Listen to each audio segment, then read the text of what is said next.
Hello and welcome. This is the After Credits Podcast. This is episode 13 of our weekly scheduled episode. This is our film diary, and as you can tell from the title, this is our episode on The Crow, the original The Crow with Brandon Lee. The new one with Bill Skarsgård is coming out this week, I believe, or will be coming out around very near the time this goes up. So we thought we'd watch the original. I had never seen it before this. I don't think you had either, Brandon. Nope. I had very minimal knowledge going into this.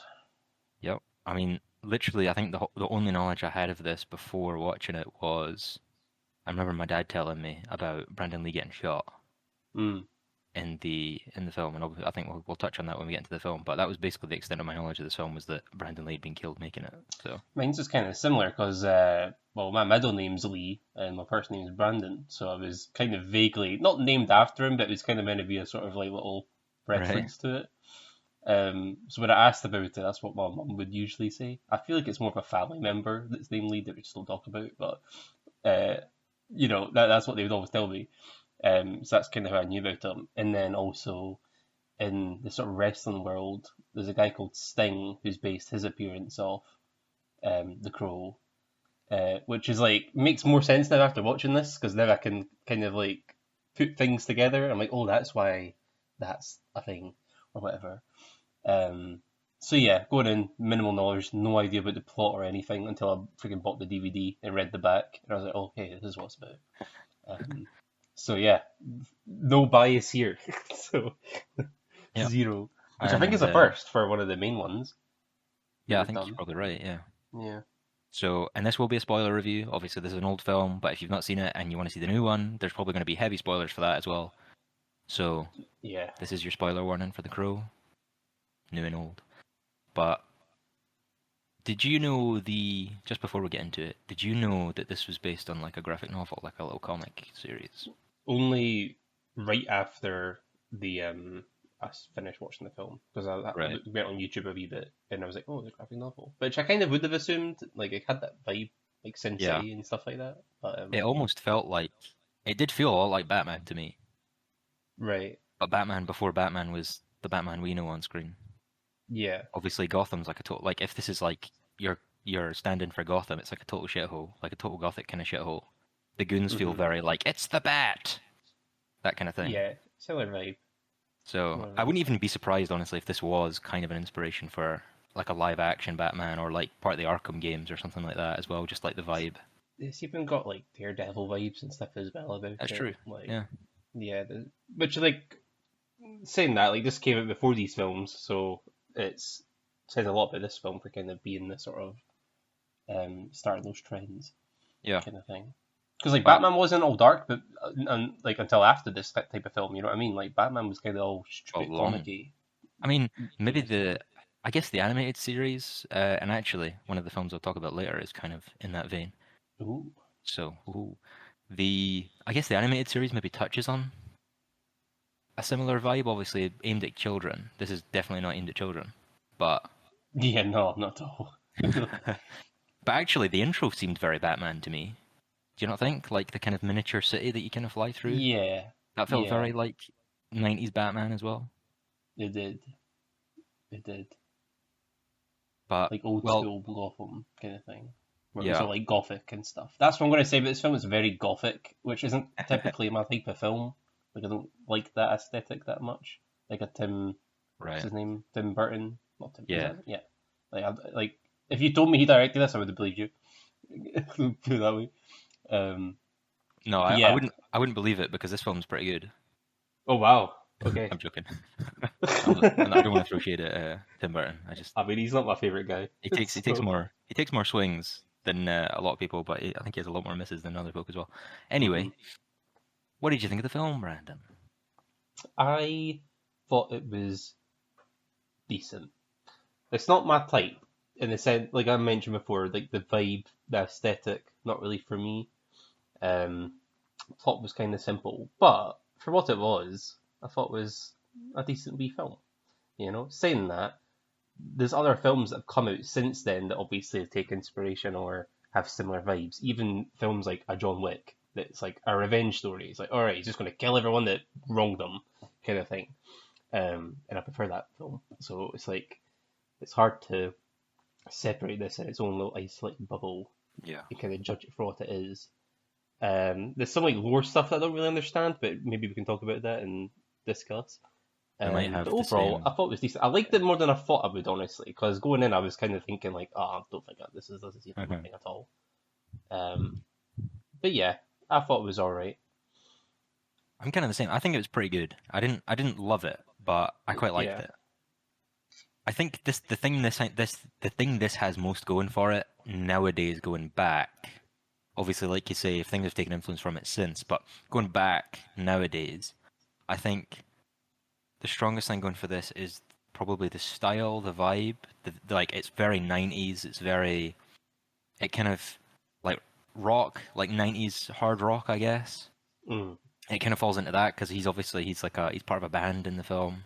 They don't really go into that at all. Almost, it just kind of is there in a couple scenes, but the music's like very inspired by that, and that's kind of the Batman thing I'm getting at as well. I guess like that kind of dingy gothic stuff as well. That's pretty Yeah. good, but yeah, this I mean you're not coming to this for the plot really because this is kind of like you say, just a simple revenge story like Mandy or John Wick or like name it, you know. Yeah. So if you're not here for the plot, you're here probably for the kills, the vibe, and the character. Well, that's kind of my thing. Like, what do people watch this film for? You know what I mean? Is it just like because like, I wouldn't say the action was particularly outstanding either. Obviously, I'm judging it based on what I've seen in modern times, where action's a lot more fast paced and like shot really well and all that stuff. So, like, I don't understand why that would be the way, like, why someone would watch the film. Character wise, I didn't really get much out of them. Like, they're all pretty generic, which is fine. Like, that's not nothing. It's not particularly wrong thing, but they're all kind of just like, well, like you say, like, oh, he's part of a band and he had a girlfriend and what else is he do? Like, we don't really know much, you know. Especially with like all the side characters and stuff. Like even the main character, we didn't really get much from. And visually, I can see maybe why, because it does have kind of like remind me of like we kind of talked about it last time, with like Alien and Blade Runner, where they kind of use the darkness as to like kind of manipulate the story and the camera angles and stuff like that. They definitely make use of the dark, Yeah. which I think they did actually really well.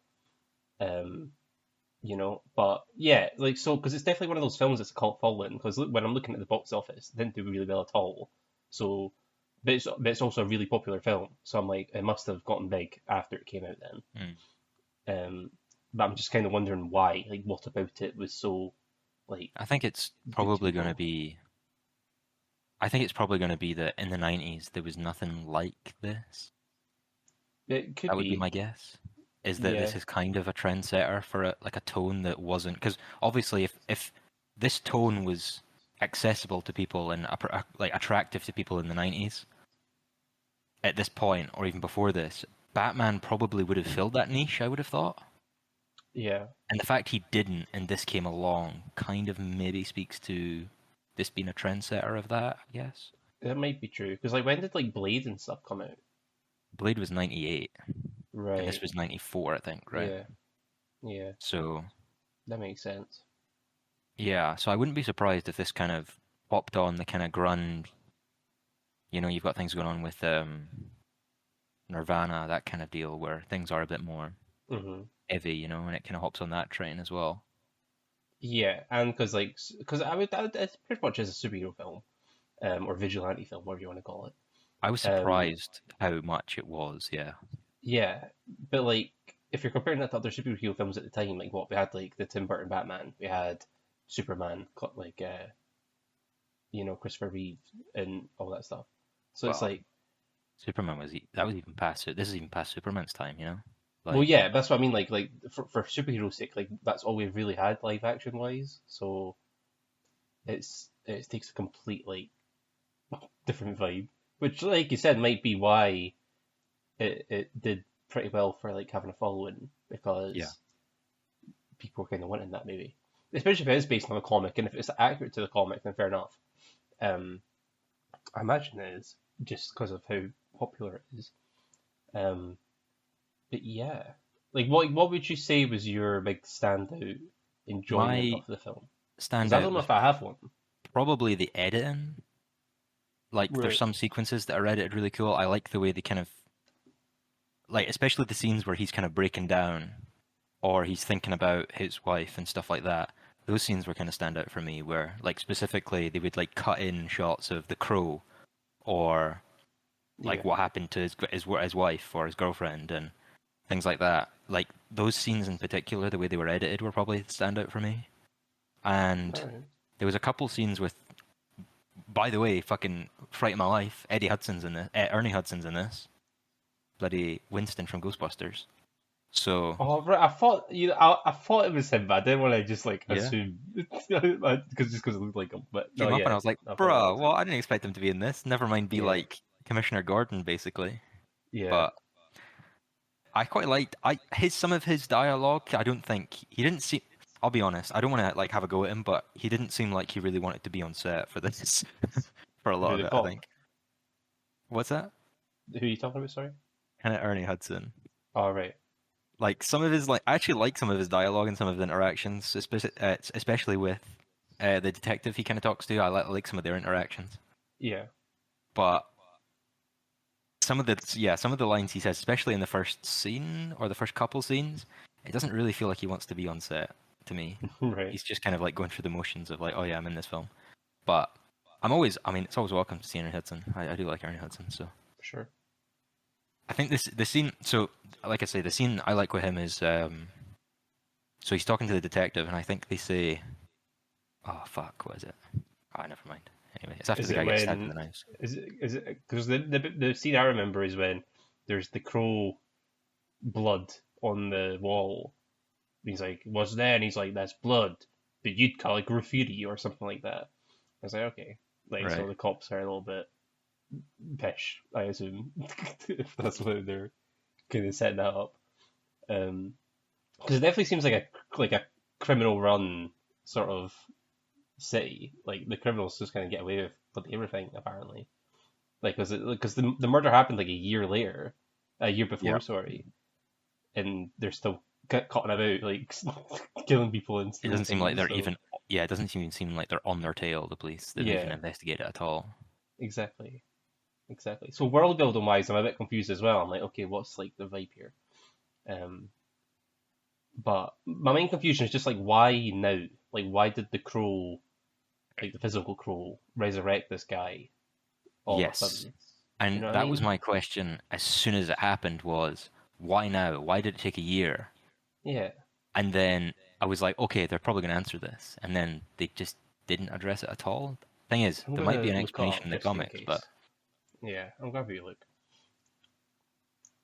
but yeah, and then I Just for thought it chatting might about have it. been like an exact year after, like it was like Halloween again. But then Halloween's in the film, and that's like a day later or something, right? Yeah. A few days later. So it's not even that. I think there was some mention of like Devil's Day, but I don't even know if that was just or like the Devil's Night, but I think that was after the film's already taken place as well. So like after he resurrects. So yeah, I'm not sure. Yeah, I'm not seeing any answers that kind of answer that. It's just they're just saying like it was 1 year later. It's like okay, Yeah, because I mean the only thing they really give you is like, oh, trauma, yada yada yada. If it's that bad an event, then this crow will come and resurrect you and make things right. But then, like you say, he's been sitting there for a year. Why? Why now? And yeah, like I like the initial part of that of like this whole mythical creature, the crow, can do this and help give you powers yeah, to do your revenge. And when your revenge is fulfilled, you die again essentially. I well, quite I like don't that even as a think. concept. I thought that's what they were doing as well. Is that once you're fulfilled, you're kind of what's meant to be, then you will die. But I don't think that's how it is it? Did he not die? Yeah, but I think he died because that guy shot the crow, not because he completed his mission, Oh right? right. Oh, interesting. Which is the thing that confused me because I was like, oh, this is obviously like you say, kind of a mythological creature, the crow. It's obviously like Yeah. special, and then they just like shoot it with a rifle, and I'm like, oh, all right. Yeah, but yeah, But like we were saying, the whole idea of like why now?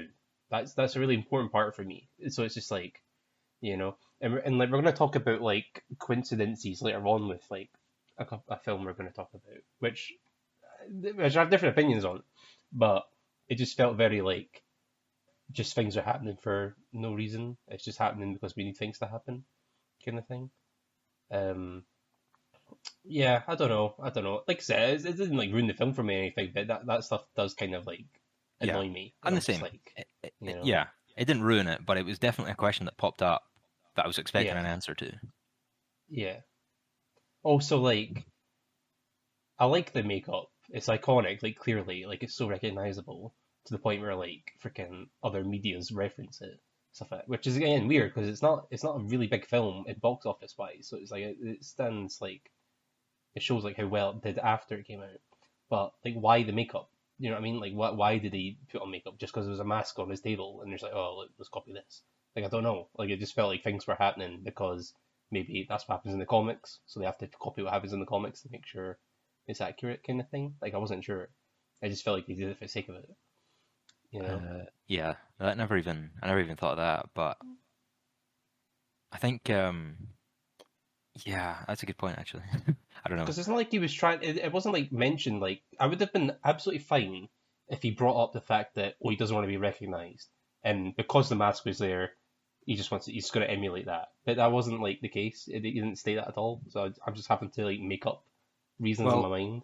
and I have a You feeling it's know, probably where there's like a symbolic reason behind it rather than an actual in-universe probably. reason. But Yeah. like you say, at the same time, it'd be nice if you had both, you know? But I guess there wasn't a lot of dialogue at all at the start of the film. Like I noticed that quite a bit. Um, and honestly, I only got into the character a little bit more when he did start talking. When he met up with I don't know what his name was, but he met the first guy he ends up killing. That's the first moment I was like, okay, I'm getting invested now. Like, okay, like things are happening, and he's talking. And I can actually Yeah, like rate him as a character now. But before that, I found it a bit hard because I'm just like, what's happening? Just yeah. like I feel like people that are a fan of the comics maybe are clearly like following it, but like someone who doesn't know anything, I'm just like, just like what's going on, I kind of think thing. initially the first couple scenes, the thing that impressed me was like the pace. Is it just hits the ground. It just kind of like you're thrown right into the night it happened, and then basically the resurrection's right after that. There's no Yeah, pissing about basically. and I like how you can see like what happened at the crime throughout the film through flashbacks and not Yeah, necessarily flashbacks, little visions that pop up every now and then that adds more pieces to the puzzle, kind of thing, which I quite liked, yeah. even though they were like freaking gruesome, but I, it I was. actually really, I actually really like this, even though, like you say, maybe there's not a clear reason why he does the makeup, but the actual scene where he does do the makeup, I really liked. Yeah. I enjoyed the way it looked and was edited again, and the way he like walks up to the window, and then the first time you see the full makeup in lightning flash, I thought Mm. was really sick. Yeah. And I think that's probably what kept me going until, like you say, until the character kind of comes into the forefront. The thing that kept me going was the style, really, at the very Right. beginning. I wasn't really, like you say, I was interested because obviously I think it's pretty obvious from the get-go this is just a revenge flick. There's not Mm. going to be more than that. But, and that's the thing, I'm on board for that. But in those first few scenes, and especially off the back of Mandy, because if you watched our episode last week, one of my things about Mandy was I liked Mandy, but it did take an hour to do what The Crow did in its first scene. So Mm. this is obviously like a very differently paced film, revenge film. So yeah, I think that's what kept me on board at the beginning was more like the style and like the weird, because he was doing like weird acrobatics, right? He was doing like flips and like, or he was like swinging off the window and stuff. Yeah. And I'm like, just like sad acrobatics to relieve his trauma. There's not really like a reason why. I don't know. I didn't really come across like there's a reason. He's just like doing it. Mm. How about the thing that I did think during that scene is, and if I was making this film, this is what I would have wanted to see. So, what did you think about him kind of waking up alive again and never really contemplating why he's back? Is he aware that he's back? Is he even aware that he died? What is he aware of? Because you kind of get a bit later on in the film where he he gets memories from Ernie Hudson's character and he gets a bit more context as to what happened to his wife after he died and stuff. Yeah. But he's obviously missing part of the picture, right? Because he died before his wife as well. Mm. So So he doesn't know I she was raped and stuff like that until yeah, earlier. and like, does he know it's a year later? He seems to know he died, but he doesn't seem to know much more than that, I think. But I would even like some sort of, and maybe this is what the mask scene is that him coming to terms with the fact that he's back, whether he knows why or not. I don't know if part of the deal with the crow is that, you know what I mean, it's the revenge thing, is that he's already, that's kind of the only thing on his mind. So it doesn't exactly matter if he contemplates why he's back. He already like, he just knows he's got a singular focus to do the revenging, you know? Yeah, I think I think that's the main flaw of the film for me is just the beginning. I'm just questioning everything, like we're saying, like we don't understand the motives. Like, what does he know? What doesn't he know? Like, how does he know he's immortal and stuff? Because he just has let himself get shot later on, right? So it's like, it's not like he was shot beforehand and realized, oh, I can take hits. It's like, no, he just like assumed he can survive. So I'm a Yeah. bit like, I don't know. You know what I mean? So I'm just like I said, like I like the film more as it goes on because I'm accepting more of like the things that happen and things are starting to get explained a little bit. I just would have preferred things to have been explained before. But I mean, if I was to compare it to a film that does it really right, is Batman Begins, because everything that Batman does or chooses to do is for an absolute like it's a big reason. Like there's a reason why he looks like a bat. There's a reason why he gets the glider and why he gets this specific suit and why he doesn't kill people. Like, you know what I mean? It's everything's explained.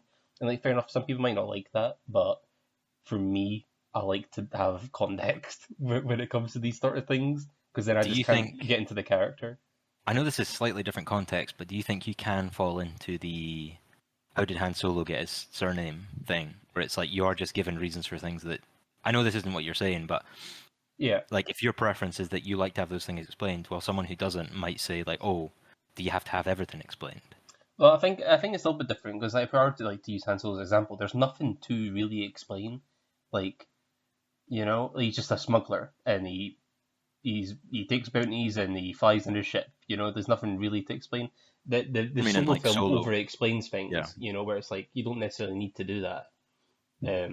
Like to be fair, at that point, it's more of like a that is like fan service. It's like, oh look, that's how he met Chewie. That's how he got the gun and stuff like that. That's how he got his name. Even though some people didn't even care about that stuff, but it's just like they're saying that it's fan service. This I feel like is like actually detrimental to the film, where it's like I can't buy into this character until I know what's going on. If, like just like Batman, you know what I mean? Because that's essentially like a revenge story at first as well, um, and then that turns into like more of a protector of Gotham kind of thing. Um, so yeah, it's like again, I don't want to feel like I'm going too negative on it because I actually did kind of like it by the end. Not like a lot, but like I found enjoyment in it by the end. It's just that the first initial act kind of like led me questioning more than than answering yeah, anything. yeah, You yeah. just kind of I have know. to trudge along with it. I feel honestly, I feel like Robert wouldn't like this film because he's not a big fan of revenge stories in general. But with the added lack of context, I feel like he would have been totally confused as well. I would have liked to know his takes, but he's not here, unfortunately. Um, Bastard. but yeah, but when he did start getting revenge and start getting the guys, I was like, my entertainment levels are starting to build up a little bit because I'm like, okay, things are happening. Like he's doing the things that he's supposed to be doing, killing people and stuff like that, and like he's sort of like vigilante. How he's like he's not hurting anyone that's innocent, like the young girl or her mother and stuff like that. Um, or even the cop. Like there's like no intention there at all. It's only the bad guys. So yeah, yeah. Oh no, I'm curious what your thoughts are about the whole thing because I'm like really like up and down with the whole thing. Honestly, like there's like equal amount of things I'm not keen on versus why I'm keen on. Because like the villains I weren't even that keen on either. I'm just like they're just like typical bad guys, especially the guy with the sword, I think the main one. they are quite typical, but I actually quite like a lot of their dialogue. Okay. Especially the guy with the sword, the big bad at the end. I actually liked. I liked the scene where you kind of got that crackhead, like trying to explain shit to him and like complaining or whatever, and he's just like, "Shut the fuck up!" Like, what the fuck are you doing here? Like, get the fuck lost. Right. And then like Brandon Lee comes in, he's like, "I need him, and I just want to kill him, and I want to leave." And the guy's like, nah, you ain't leaving. You know, like you're not getting him. I don't know exactly why he protected that kind of goon, but you know, you need a big action scene at the end, I guess. Yeah. The I'll just go through my notes then, and maybe we'll pick stuff up on the way. Sure. Yeah. So, oh yeah, so when they get hot dogs at the very start, I was like, I don't know if your ears pricked up at this, but did you notice where the music in the background? No. The music in the background, it pricked up my ears, and I was like, where the fuck do I know that from? And then like an instant later, I was like, oh my god, it's the music from Prisoner of Azkaban. It's the Boggart, like the record player that Lupin plays when they're like All like right. doing the ridiculous whatever spell. The same fucking music. I just couldn't get, Not and it played clocked the that at whole all. scene, and the whole scene I was like, oh my god, it's just reminding me of Harry Potter. Sake. Obviously, it was in this first, but Yeah, yeah, yeah. that was more of an observation. I've kind of talked about how the film looked a bit in a positive light. Parts of the film I don't think look as good. And I don't know if this is maybe just because I watched it on DVD and it was kind of formatted weird or something, but you obviously watched it a different way than I did. So you might have different comments on this. But to me, the lighting in this film felt off and it made it look like a made for. I actually thought this might have been a made for TV movie. I had to look it up because I was like, did this go to theaters or was this like made for TV? Because it felt like it was lit in a made for TV way and shot in a made for TV way in quite a few scenes. Imagine just the budget's just really low, you know? So it's just, like lower than even like what low budget would be considered back then. Because it's not like they use like grand. I mean, there's some like big sets that they use, but like it's not like most of the film just is in dark and just grungy areas and alleyways or like dark lit rooms and And stuff the like thing that. is, there's obviously a decent budget because the explosions look really good and stuff like that. I guess.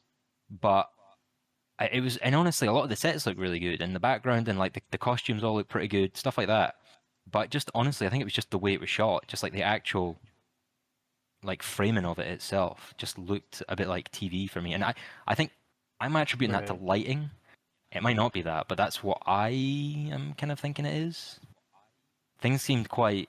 There was some scenes where it was like very like high contrast. So obviously he's got like a white face, and those scenes look pretty good. But when he was in like a well lit room, like the bathroom scene or something like that, it just kind of looked like they were in a Well, made for TV movie. from what I found here, the budget was actually the same as Alien, so not got many Yeah, excuses there. and So that's the yeah, thing, and it definitely doesn't look anywhere near as good as that. no, I know there's probably different circumstances about how they make it, and it's probably not a fair comparison, but there you are. yeah. So anyone with a bit more know-how on specifically why it looks the way it does would be, and well, to be fair, I might be able to update you on that in a few months, but hey, there's your hint. Woohoo. Another thing I kind of noticed is, especially at the start, and this might be kind of what you said a few minutes ago about the police, and obviously the criminals have kind of taken over. Well, not even kind of. It seems like they kind of run their show. No one really seems to have a sense of urgency about anything. Like he's on his revenge mission, but he doesn't seem particularly. I know he's got his kind of Terminator attitude, where he's kind of like an unstoppable machine, but Mm. no one else in the film seems to have any sense of like urgency to do anything. And they're acting as well. Like the characters might be doing things in an urgent way, but it doesn't seem like they're acting in an urgent way. Everyone's just kind of like, I don't know. And this maybe goes back to what I was saying about Ernie Hudson, is that it just does feel like sometimes people are going through the motions. And this kind of like you just kind of like made me think of something. How many days passed in this film do you think? Because I think it's so hard to tell like how long time is gone. Like, has it been a night? Has it been a week? Like, I don't know, because it's all set in the darkness, really. So it's hard to like kind of tell. Okay, it's nighttime now. It's daytime now. Whatever. So it's like, is this supposed to be like a very like, oh, you've got 1 week to get all these guys, or is it just like you can take as long as you want? Like, it's hard to kind of gauge what the like you're saying the sort of motivation there, not motivation. You literally just said it. Like the stakes, like why deficiencies and stuff like that. Like, why are people just not bothered? Even from the bad guys kind of side of things, they know their guys are dying. Yeah, it doesn't feel like they're doing anything to just like prevent it and stuff like that. If anything, they're just like, oh, just go on then, like It seems to be, it let it takes come. place over 2 nights. 2 nights, right? I see. The I'm just quickly on a Reddit thread here. There's a comment here that says it seems like maybe the death of Brandon Lee were caused a bit of like some scenes to be out of sequence or something like that, so it's kind of a bit up in the air about exactly when things take place. Well, that's kind of confusing as well because I didn't notice any scenes that like threw me off. My You know, impression was that he died like very near the end of filming he must because have. he died. So, well, okay, we'll just talk about his death then. So, Sure. because we're here, the scene where he died is the very first one in the film. What scene? Like when he gets thrown out the window. All So right. in the film, the way it is. So actually, I did a little background on this as well. In the comics, apparently, he gets stabbed in that scene, and then thrown. I think he gets stabbed and dies that way. And in the film, they changed it to he gets shot. And there's a video about the actor who accidentally shot him, and Right. it kind of goes through like what he was like. Obviously, he was pretty upset about it all, and I think they had the director as well, and he was pretty upset about it. But basically, a quick explanation of what happened is that I think the gun had had a fragment of a dummy bullet, like a dummy cartridge in it from a previous shoot or something like that, and it hadn't been checked properly to see if there was any debris still in the chamber. And basically, so the way the dummy bullet works is that you have the bullet bit, but you don't have anything to fire it with. Mm-hmm. So you don't have any like gunpowder in the cartridge. And that's what they used on a previous shoot. On the shoot for The Crow, they used blanks. So you have the cartridge with the gunpowder, but it doesn't have any bullet in it. And that gives you your muzzle flash when you fire the gun, and it gives you your big bang, but it doesn't give you any bullet. Right? Right. So, but what happened is that because there was debris in the chamber from the previous shoot, when they put the gunpowder for the blank in this film, when the gunpowder went off, the fragment from the previous shoot was shot out like a bullet, essentially. Okay. And the original way that scene was shot is that Brandon Lee would come through the door with a grocery bag, and he was shot in that scene, and that's how they filmed it. And I'm assuming there's footage out there of I'm assuming it's buried now, but I'm assuming there's actual footage of him dying, essentially. Oh, he died in hospital Yeah. later, but getting shot, essentially. Which is That's. obviously a little bit topical because obviously we've got the Alec Baldwin kind of case still going on Well, a that's little kind bit of what I was now. thinking. Yeah, like the similar sort of incident. It's kind of mad how nothing's really changed. Like how The Alec Baldwin one seems to be you know worse because that was live ammunition on set. that's wild. Yeah. Yeah. At least in this case, it doesn't seem like there was ever any live animation on set. It was just a mistake of two forms of dummy bullet that, Yeah. when they come together in this horrible way, a terrible accident happens, basically. Yeah, it says here from what I found as well that the guy who like checks the guns and weapons and stuff, the weapons coordinator, he was sent home early the night they swapped out the weapon for something else. So obviously things weren't as, you know, securely checked out, I suppose. Right. So maybe if he was Yeah. around, he might have spotted that. So yeah, it's just a freak accident. It's a big shame though, because he was a young guy, obviously son to Bruce Lee. You know, was Bruce Lee dead before this? I think he died in the 70s. Oh right. Oh wow. Okay. Shoot. Don't quote me on that, but I have like 76 or 74 in my Damn. head. Something I'll like do that. all of that. 73, yeah. But yeah, but it kind of it stirs up a big conversation point where it's just like, surely things like this should be more secure. You know what I mean? Like Jesus, like actors are bloody stood in front of these guns, supposed to freaking pretend to get shot, and then they get freaking shot for real. So it's kind of shocking. Obviously, that like Baldwin was that wasn't an actress that got shot, right? That was just some freaking Yeah. producer in the background or something. Um, which yeah, shocking. Um, so yeah, it's kind of mad how stuff like this still happens. Um, so And no, that's wild. my impression was that all the material in the film was shot before he died. Basically, apart from the rest of that scene that they didn't film without him, obviously. And the scene where he is thrown out the window is a digital face replacement, which was apparently mental hard Oh, to do back then. all right. but that's the only form of like digital. I think that's the only form of like digital replacement of his face in the whole film. That's the only time they ever replaced him, I think. I don't know if there's like doubles throughout the rest of the film where you're only seeing like over the shoulder shots, but I think every time you see his face, that's him, basically. Right. So in a weird way, I obviously they're not lucky, but it's strange how much of this film is done, you know? Like this could have very easily happened at like the start of the shoot and there would be no movie. But they obviously chose to just release what they had. I don't know to what extent that was changed through an editing and stuff like that because of his death, but Yeah. obviously they chose to finish it. So Do you think the film did better because of the news that he died though? Because like I I think feel like a similar thing happened with like Keith Ledger a little bit, where like that people were more going to see the film now because oh, this is his last film or whatever. His I last big think that's film. going to happen irrespective of quality, irrespective of film. I think Mm. as soon as there's some sort of news around film that's that level, Yeah. it's going to put people in seats, even if Yeah. they wouldn't have normally watched this. And obviously, that's just that. But then that's just something you see that on the motorway. Like people get in car crashes, and the opposite side of the road backs up. People rubberneck. They want to know what's going on. Yeah. So when someone's in the news, they just want to know what's going on. Like True. even if they don't even care what it is. So Yeah. Yeah. when someone dies, it's good news for the news people. It's bad news for everyone else. But Of course. yeah, It says here that he was sort of booked to play Neo for Matrix as well before he died. He was like the sort of guy they were eyeing up. That's kind of mad as well. Crazy. that would have Yeah, no, a been big shame.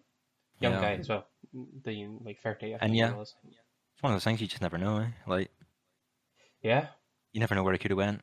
Obviously, he had the name of Bruce Lee, kind of like over him, so he could have kind of went wherever mm. he wanted, I reckon. And like, what do you think of him in the film then? Like, do you think this would have been a springboard for him? I thought he was okay. I thought like there were moments where like he showed some sort of like charisma and stuff like that. But overall, I thought it was kind of just like he was just kind of there, not there, but like just kind of basic. I didn't see anything special from him. Action wise, I wasn't keen on much of the action for the film anyway. But I'm not gonna like dump him under the bus for that either. I think it's just more of a style thing. I'm assuming he trained when he was younger, knowing who his dad was. So you would assume he had like some like Yeah, martial that's a fair arts point. I never skill. thought about that. Yeah, Obviously, I don't know if that's accurate or not. I'm just assuming, but I'm assuming that's probably why he was eyed for Neo as well, if he knows martial arts. well, yeah, yeah, and he's just a big name, attractive guy, young guy. So it's just like he kind of had it all. Um, but yeah, no, I thought he was fine. He's definitely like probably the best actor in the film. Because acting wise, I wouldn't say it's one of those films that are like, oh, freaking the acting was great. Like I'm not gonna say anyone was great in the film, acting wise. They all just fulfill their role. No one's like stood out for me. Um, so yeah, I don't know. That's what I mean. It's kind of like for me, I don't really get the hype that people kind of share about this film. It's like, oh, The Crow, so sick, cult classic, whatever. I don't really get it because everything that's kind of been brought up, I'm just like, yeah, it's good, but like nothing's like, oh, that was sick. But like you mentioned before, it might just be because it was the first of its kind when it first came out. So it's like it kind of opened up the gates for other films to kind of fulfill their roles and stuff like that. So, Yeah. but coming from our point of view that sees it for the first time, that's the take. That's the opinion right there. So, Let me think if there's right. Yeah, I don't disagree, honestly. I think like who would you so can you recommend this film for one and two caveats or like who like what yeah, I guess. I would recommend it to specific people. Like, there's definitely I wouldn't recommend it to a general audience because it's not. I wouldn't like. Would you say this because we've brought this up before in our past stuff? Would you say this is a film for dads? You know what I mean? I don't know if it is or not because it's kind of like stylized. Yeah. So I don't know. I don't think so either. you know, I think it's more for like the sort of like older teenagers that are kind of in their like emo phase, kind of like like oh Probably like for like a cool. teenage party, like watch party or something. Yeah, yeah, it's But probably more for that. actually off the back of this, what do you think of the rating? An 18 rating? Because I honestly don't think there's a lot in this film that deserves an 18 rating. It's so avoidable as well because what they show like one boob and like a couple gruesome like Yeah. bits. It's I not almost like And I know Yeah, you probably shouldn't do this, but so in the UK here, like Deadpool and Wolverine was a 15. It wasn't an 18. 15. Yeah, And there's apparently 118 fucks in that film. yeah, This film's not particularly like profanity laden. The action's not no. particularly gruesome. It is a little bit, but it's not I, like I would I would imagine the main one was the whole rape stuff. You know, I feel like that's more like because it's like you kind of see it as well and the point of view as well. So I guess that stuff would put it over the edge because that's like a step above of just like a normal assault. You know what I mean? yeah, that's true. So I'd imagine it's that stuff. Maybe I just expected because when I saw the 18 on the disc, I kind of expected more almost from it. Yeah, like decapitations and all that, like blood everywhere and Yeah, but Kill that could Bill. again, Like, yeah. So again, that's just my expectations going in. Obviously, are wrong, but yeah. I'm not certain on like yeah exactly if they made the most of like an 18 rating. If they knew they were going to get it, I feel like you could have went further with it, even for the time. Hmm. I'll just go through the rest of my list. We'll batter through it. Him reciting poems, I think, is pretty funny, especially because he's like a rock guitarist, and they're Right. like you say, kind of emo a little bit, or like grungy, where he's like quoting Edgar Allan Poe and stuff. And actually, I think one of my favorite bits in the like dialogue in the film is when he goes to that like I think he's like a pawnbroker or something. He's doing it like Hmm. the pawn shop, and Yeah. he pulls the guitar off the wall or whatever, and he's quoting The Raven by Edgar Allan Poe, and he's like, "I rapped upon the door," and the guy's like, "What the fuck are you saying?" And he just doesn't know the fucking poem, and it's like, yeah, Right. that makes sense. I quite like that. Another line I really liked, and actually this is one I was talking about earlier with the two cops. Ernie Hudson, the body goes past the first guy he kills, the guy who throws the knives and stuff, Mm. and his body goes past with like 9 knives sticking out the chest. And Ernie Hudson, the first thing he says is, "I think we can rule out accidental death," or something like that. I thought that was pretty funny. And then their little exchange after that was quite funny as well. Oh yeah, the shop clerk. Another bit I think in that shop clerk thing. Was it him? Maybe it was Fun Boy. In like the bedroom scene. It might have been that one Right. where he goes into the bathroom and stuff. Uh, Yeah. he has a line where he's like, "Oh, take anything you want," and he just like charges up to him. And he's like, "Thank you." Sorry, there, I like that as well. The actually one thing I really did like, and this is completely personal preference, but I'm a sucker for a duduk. It's like an Armenian instrument, wind instrument, and it's one of those things you never notice it, and then it pops up in something, and you go, "Holy fuck, is that what that is?" And it always sounds really good, and it's actually in the score to this film. I can't remember exactly when it is, but All right. there's a bit in this film where it comes up, and it's such a nice central instrument. I was like, oh, pleasantly surprised to hear that in the score. Hans Zimmer occasionally uses it and stuff, and Right. Paul McCartney does as well. But yeah, I really like that. I don't think the score ever stood out to me beyond that, really. There was a few scenes where that's maybe not true. There's a few times it stuck out, but I think in general it wasn't like a standout score. I don't Like, think would either. you be able to like hum it now? You know? Probably not. Probably not, but maybe if I Yeah. watched it enough. Yeah, yeah. But like I've only seen like The Oppenheimer once and I can like hum that, you know what I mean? So it's like some scores are just memorable and some just kinda like fade in, mm, you know. But it's not like I was particularly locked into the score, you know what I mean? I was more just trying to figure yeah, out the plot stuff. You know, I wasn't really giving it a chance I to do suppose that. yeah. But The I think in general as well. I think overall, I never really zoned out of the film beyond, like you say, the first act. When it starts to get going, I was kind of locked in, where I'm like, yeah, it's a revenge story. I just want to see how it plays out. I was never really like bored beyond that point. I don't think right. it kind of keeps you like in enough, you know. Yeah. And then okay, so I'm just gonna skip ahead to like the third act. I think the big action sequence kind of thing when he's got the swords and all that, and there's all the goons. I think that's all right. It's pretty good. I think the church one.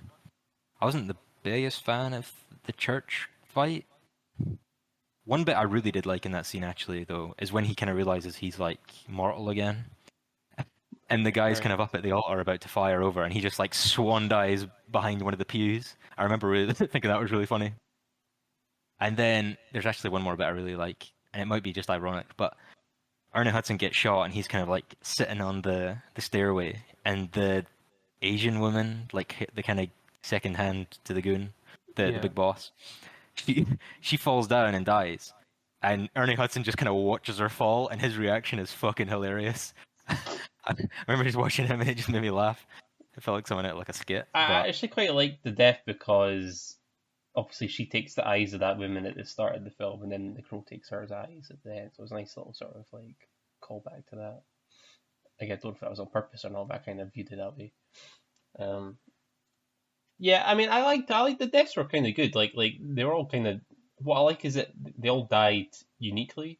You know what I mean? It wasn't just like a shot in the head kind of thing for each one. It was just like, the first guy gets stabbed up, and yeah, then I even like the addition they were saying like, oh, he got stabbed in all of his organs in alphabetical order or something. that was a good line as well. That's kind of I like messed that up. line. Like, Yeah, how do you even like do that? Um, uh, and then obviously like the guy with like the freaking needles in his freaking chest and stuff like that, and then obviously the eyes, and then the the other car guy one got as impaled well. at the end. The car, yeah. So it's like I like how there was nice variation. I actually thought, With it.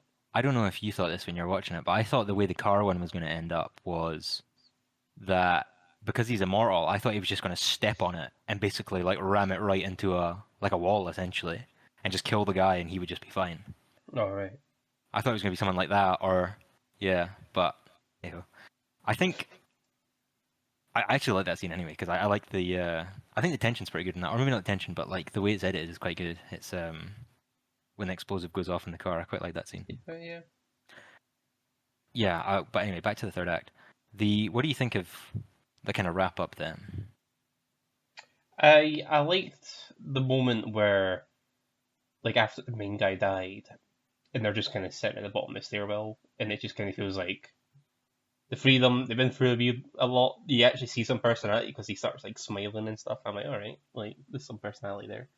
And then he just vanishes. He does like the Batman a lot during the film, where he just like freaking vanishes out of nowhere, Yeah, kind of thing. Again, my hint towards that down the line for the Batman films and stuff, how to shoot that, which I think they did pretty well.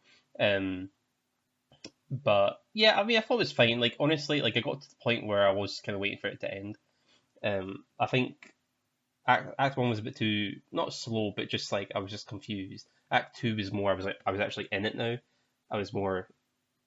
I was enjoying what was happening. I was into some of the characters, and in Act Three, I was just like, okay, I'm kind of just ready for this to wrap up because it's just a revenge story, and I'm assuming they're just going to die anyway. So nothing's like yeah, unique's going to happen. You know what I mean? I wasn't like expecting some twist or anything like that.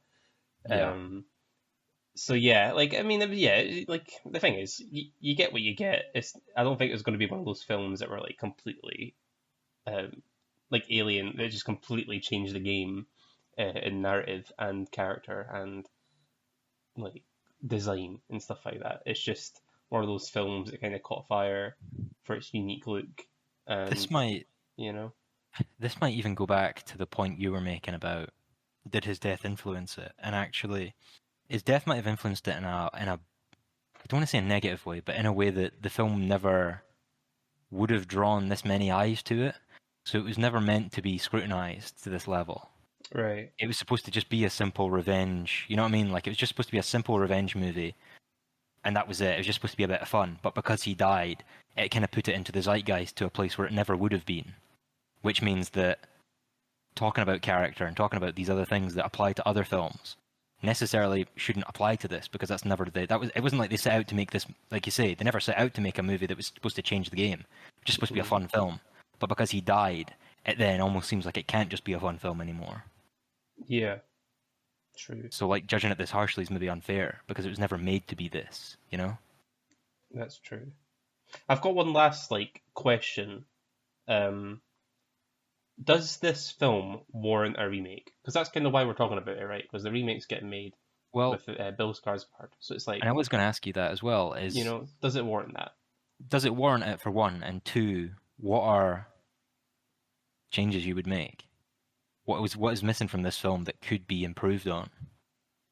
Based on the trailer, it's not looking good. It's not looking good at all.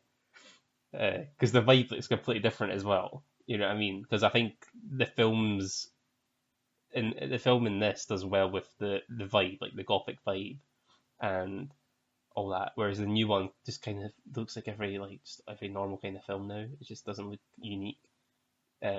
Which I'll give this film credit. It does have that unique factor to it in the way it looks. whereas this new one just does look like your average freaking silly. I don't even know what you call it, like a thriller. I don't know. It's not a horror The film. homogeneity of filmmaking in the 2020s Yeah. is. So it's just like I don't think it does warrant it because again, it's not that popular. Not the common moviegoer doesn't know what The Crow is. Like we're pretty big film fans and we've never seen it before. And it seems like up our alley because we like our superheroes and stuff like that. So it's like, why have we never watched it? Just because it just never really I popped think up. the common moviegoer knows of The Crow, Just never but seen they it. but they haven't seen it unless maybe Yeah, they were around at the time and it was like a big thing. But I think the average moviegoer nowadays is maybe in our shoes as well, where but like, but who are they making the film for though? The remake. It's like because nobody like no like teenagers now. I assume have watched the original Crow. Like they've been growing up for like they were probably born. They weren't even born when the first one came out probably. So it's like I just don't know who the film is being directed towards, or is it just supposed to be a retelling to like for the new generation to grow up with this one? But it's just like yeah. I hate that though because it's just And it's probably going to be bad. So you know, maybe it's one of those things where maybe if there are things that were left on the floor, like because they couldn't film them with Brandon Lee or something like that, where it's like the film underwent major changes because of his death. maybe If it was something like that and they wanted to remake it in a way that was more faithful or something like that, fair enough. But I honestly don't think that's exactly why they're doing it. no, I don't think so either. And it's a shame because I really like Bill Skarsgård. Like I really like him in pretty much every film I've seen him in. Obviously Pennywise being his standout. Yeah, yeah. Um, but so it's like a shame, but I don't know. We'll see, I suppose. I mean, I'm sure we'll review it at some point. The other thing So, is the director he's not really done much apart from Snow White and the Huntsman and Ghost in the Shell. oh God, right, okay, So it's not. I wouldn't honestly go in with. Obviously, you can't judge people on whatever they've made, but if you're unless they buck a trend, but if you're looking at the trend, it's not a great one. So, no, not at all. and obviously, So it's not yeah, always the director's fault it's a bad film, but it's can be a good indicator. So, yeah, especially when you've got a trend, I think yeah. that does add up, you know. But yeah, I mean, like, what would you rate this then? Because I'm like sitting at I think seven's generous because I gave like Deadpool a 7, So it's like I actually really like that film. So I it's like think I'm just quite harsh on it. I think probably a similar, yeah, probably So around I'm like 7. sitting on like a 6 or something. But that's just because I didn't really like the vibe as well, as well as like the sort of basic storytelling and stuff like that. It's just not for me, honestly. Um, which is a shame because I know like it's a big cult following, so I don't want to like disappoint the people who really like it. But just from someone who's watching it in like 2024, it's Well, just nothing really stand out to and me. I don't know about our audience, but there's nothing I like more than changing someone's mind to something that I like. Mm, So if you can change our minds and you can put down in the comments maybe what we're missing, what you like, what you love about it. And there are things I like about this, but I'm kind of in the same boat where I'm not blown away by it. But if you are blown away by it, why? And that wasn't a challenge. That's more of an invitation. But like, why do you love this film? I'd like to know as well. for sure. Yeah, enlighten us if you can. So yeah, I think my only last comment is probably the last scene reminded me a bit of like Hunchback of Notre Dame, but I think more like the book version rather than the movie version, because obviously the Right, movie's yeah. like Disney. So, but like the way he kind of crawls up to her grave kind of reminded me a bit of that. So, and there's quite a bit of like references to literature in this as well. And they don't really. I think it's a shame they don't really reference that too much either, because obviously he quotes in the bathroom scene. He says something like "Mother, God is mother for children." Oh, what's this quote? He says something like that.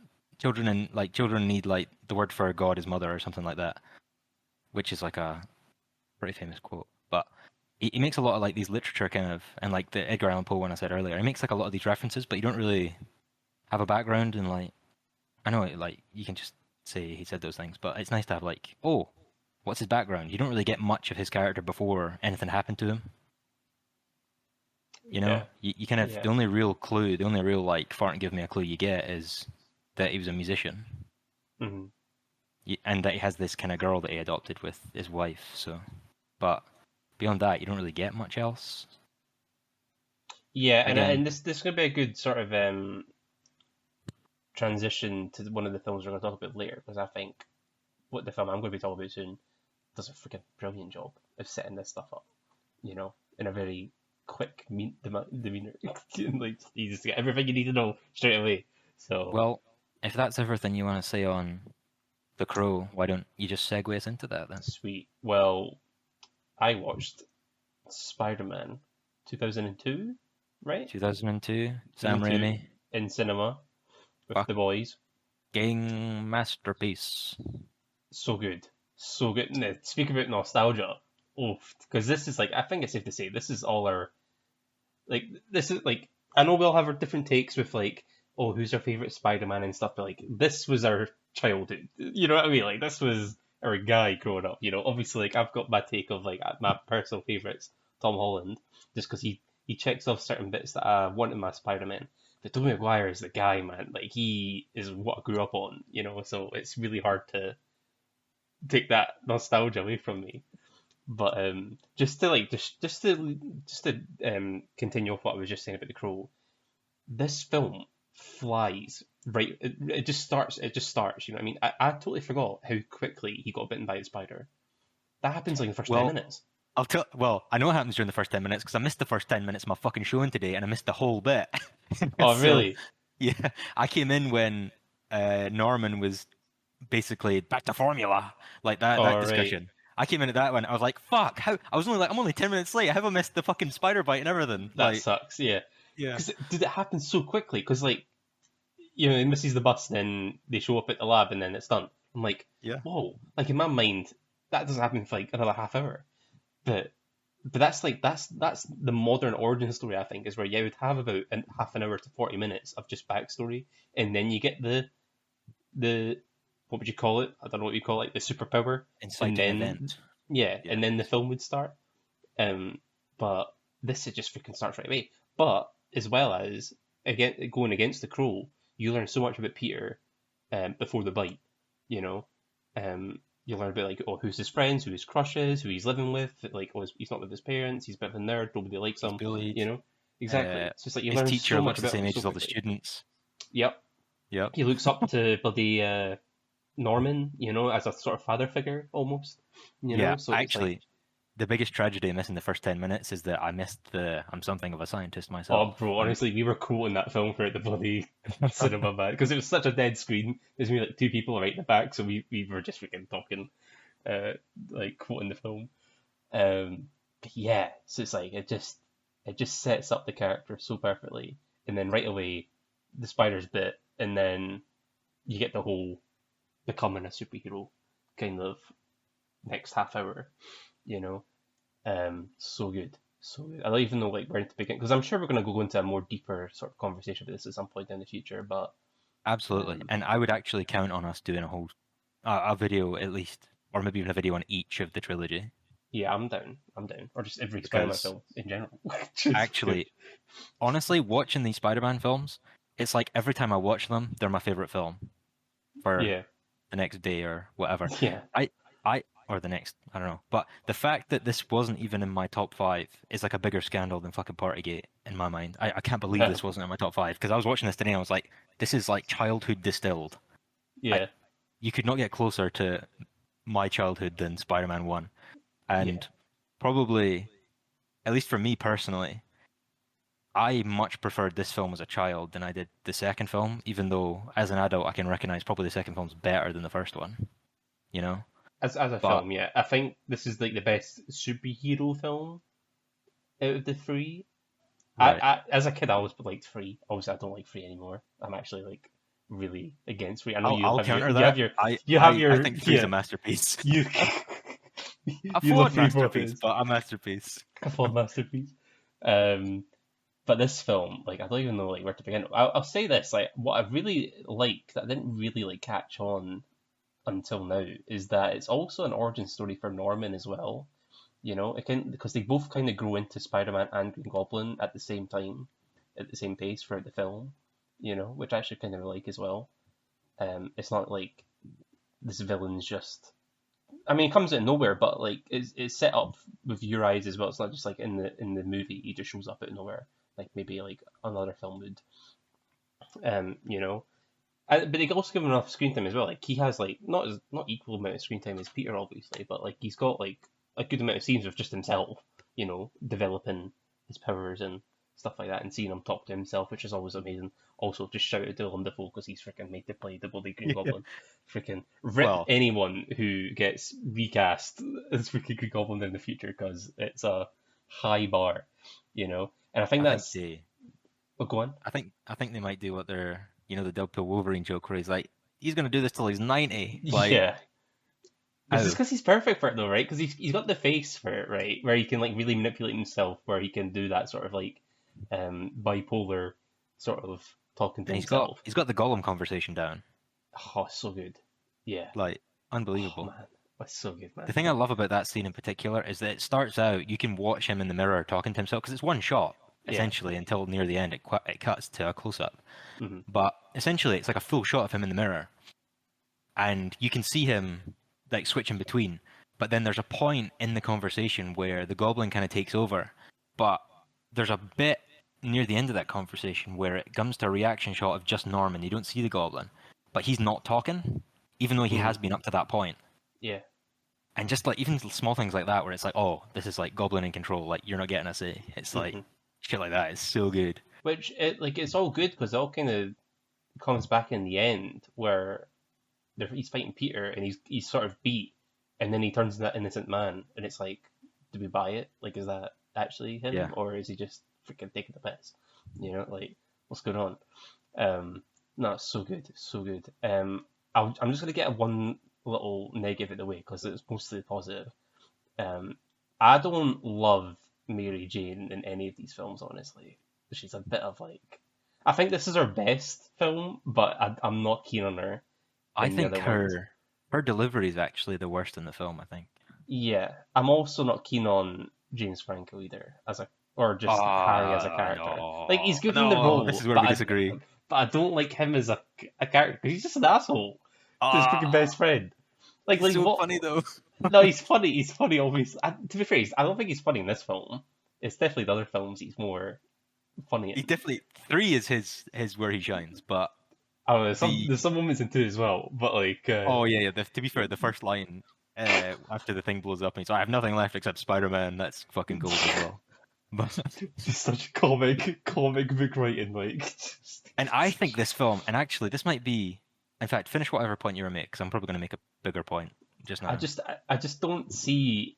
He's not likable at all. There's no decision he makes where I'm like, oh yeah, you're a good guy, because like it's clear that Peter likes Mary Jane, and he's like, he's gonna shoot a shot anyway, and he even refers to that later on the line where he's like, oh yeah, well he never made his shot, so I did, and I'm like, that's kind of crappy though, like Jesus Christ, like you know. I actually like that conversation a lot. That's a good conversation. I just don't like the motivations behind him, you know, because and as well as like he's even not. What I do like is his relationship with his dad. That's the stuff I like. Mm. But it's how Mary Jane's just kind of thrown under the bus. I mean, obviously she doesn't react very well to that either. But Mary Jane's is just a bit of a bloody. She fancies everyone in this bloody film, man. Like, she fancies Spider-Man, This Peter, is and Harry. Like, Jesus that's Christ, that's why I and noticed as Flash. well. Watching it today, it was like it was really funny because she is just gagging to cheat on someone. Like Harry, like she's just gagging to cheat on Harry. She will take any man in the vicinity, and as long as it's not Harry, But like, why basically. does she like Harry though? Like, why is she dating I him? think she doesn't. I think the thing is I think if you're looking into it, I think she has problem with men because her dad's a total ass. Well, And yeah, which I do like that. I like that aspect of her character. You yeah, see her personal life a little bit, and Peter's in the garden. That's honestly my favorite like interaction between the both of them, is when they I don't talk. think a superhero film nowadays would be willing to go that far In what sense? with like domestic abuse or like hints to it or Yeah, like her drunk father sort of thing. yeah. And essentially the scene as well where she's in the rain. I don't think you get away with that nowadays Oh, in a no superhero chance. film. No chance. It's iconic though. Especially because Bloody iconic. that bra is like paper thin. What the fuck? But Aye, aye. The unbelievable. ring was especially heavy that night. The fact they got away with that is mad. But Honestly, it's a freaking sloppy kiss as well. Like, it's not just a peck. Like they freaking go yeah, for it, man. Like Jesus Christ. Like, because I remember as a kid, I would look away. I was that kind of kid, you know. I was yeah, like, I'm yeah. not looking at that. Grody. But, Yeah. even though like we all bloody fancied her back then, you know what I mean? So we're all rooting for her, but then the kiss Exactly. happens, like, ew. But Um, I think her delivery, I think everyone else's delivery lines up with what this film wants to be. Like, whatever the comedy is that Sam mhm. Raimi puts forward, which I think is fucking genius. I fucking love the way Sam Raimi makes films. He's possibly my favorite director. Speaking of like directing style, like we talked about, I think before we started, he's one of those guys that has a This vibe, you know. oozes with style, and I Mhm. love all of it. There's not a single thing in this film that is a Sam Raimi ism that I don't like. Even when you compare it to like the recent Doctor Strange film, there's still those similarities as well, you know. For me, it's the credits, you know. For me, it's the credits. Nobody does credits like Sam Raimi. You know, No. it's so odd, but it's such a weird thing to think about. But yeah, so sorry, as you were saying about Mary Jane. But Oh, no, yeah, keep going. I think she is the weakest part of this film, and she does cultural appropriation, which is just unforgivable. She wears a Japanese kind of dress, and she has like chopsticks in her hair. That is just, in this day and age, just unforgivable. I'll figure it out. The I actually don't have a problem with her just being like a damsel in distress because you need someone to save. Well, especially just And at the time, that's just what she was. You know what I mean? Like that, like and even in the comics, and like, because I'm not taking this whole like, oh, in the comics she was different. No, in the comics she was also that. Like, I'm sure there's a different version of her where she's bloody Spider-Man, but she's mostly known as the bloody in distress um, kind of character. You know? definitely, yeah, she's definitely had a mixture of things. But the I think the thing is it's fine in this film. I think maybe as the films go on, I wish she'd maybe gotten something to do more than They scream. take the absolute piss in the other But films. Like it's always her. It's like Jesus yeah, Christ. Like and it makes pick sense something why else. it's her, but she never does anything either. She just screams. The other, Screams. I She's a guess, good. You know what? She's good at her job. well, She. actually, I think it was maybe the third film where they did get her to scream. She was like, "I'm not screaming again," and then they just used screams from like the previous films or something Oh like that. really? So Wow. she didn't even scream in one of the films, I Ah, think. But, shoot. but Shoot. yeah, I don't know how to feel about Mary Jane because I think she's fine, but I think everyone else around her is great. Basically, Right. like Right. and this was gonna get into my other point, but we'll finish off on the Mary Jane one if you've got anything more to say about her. Not really. No, that was my yeah. Made my point. So my other point is that the acting in this film isn't really it doesn't really match up with the acting in anything else. Nowadays, like it does, but not nowadays. And I think I watched like a film analysis the other day, essentially it was going through like how acting's changed over the years and how it went from kind of theater style acting, like representative acting, like you're acting as a character, Yeah. but the things you do are representative of what they are, not what a realistic person in that scenario would do or act. Yeah. So if you go back to films way back, the general trend is like you act a role, right? So you get your cowboys and your John Waynes and your Clint Eastwoods and stuff. And there's nothing wrong with the acting. It's just the style of acting's different. This film, I think, plays into that more than it does like any form of realistic acting that you see nowadays. It's a comic book film, like in its best way. You know what I mean? Like it's emulating It a is, comic book. but You know? I think it even goes beyond that because when you look at other comic book films, I think this is the most perfect version of that. Yeah, because you could have a Batman and Robin, which is like, absolutely terrible in every way. Yeah.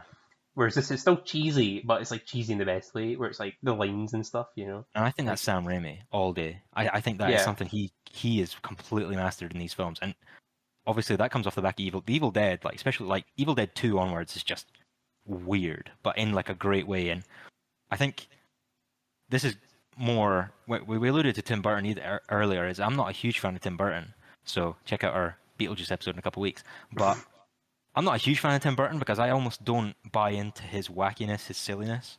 But right. the silliness I can buy into is Sam Raimi's Mm. in Evil Dead 2, Army of Darkness, and these films. The type of silly that I can buy into, and I'm like, right, this is genuine. This is like, he likes this, you know?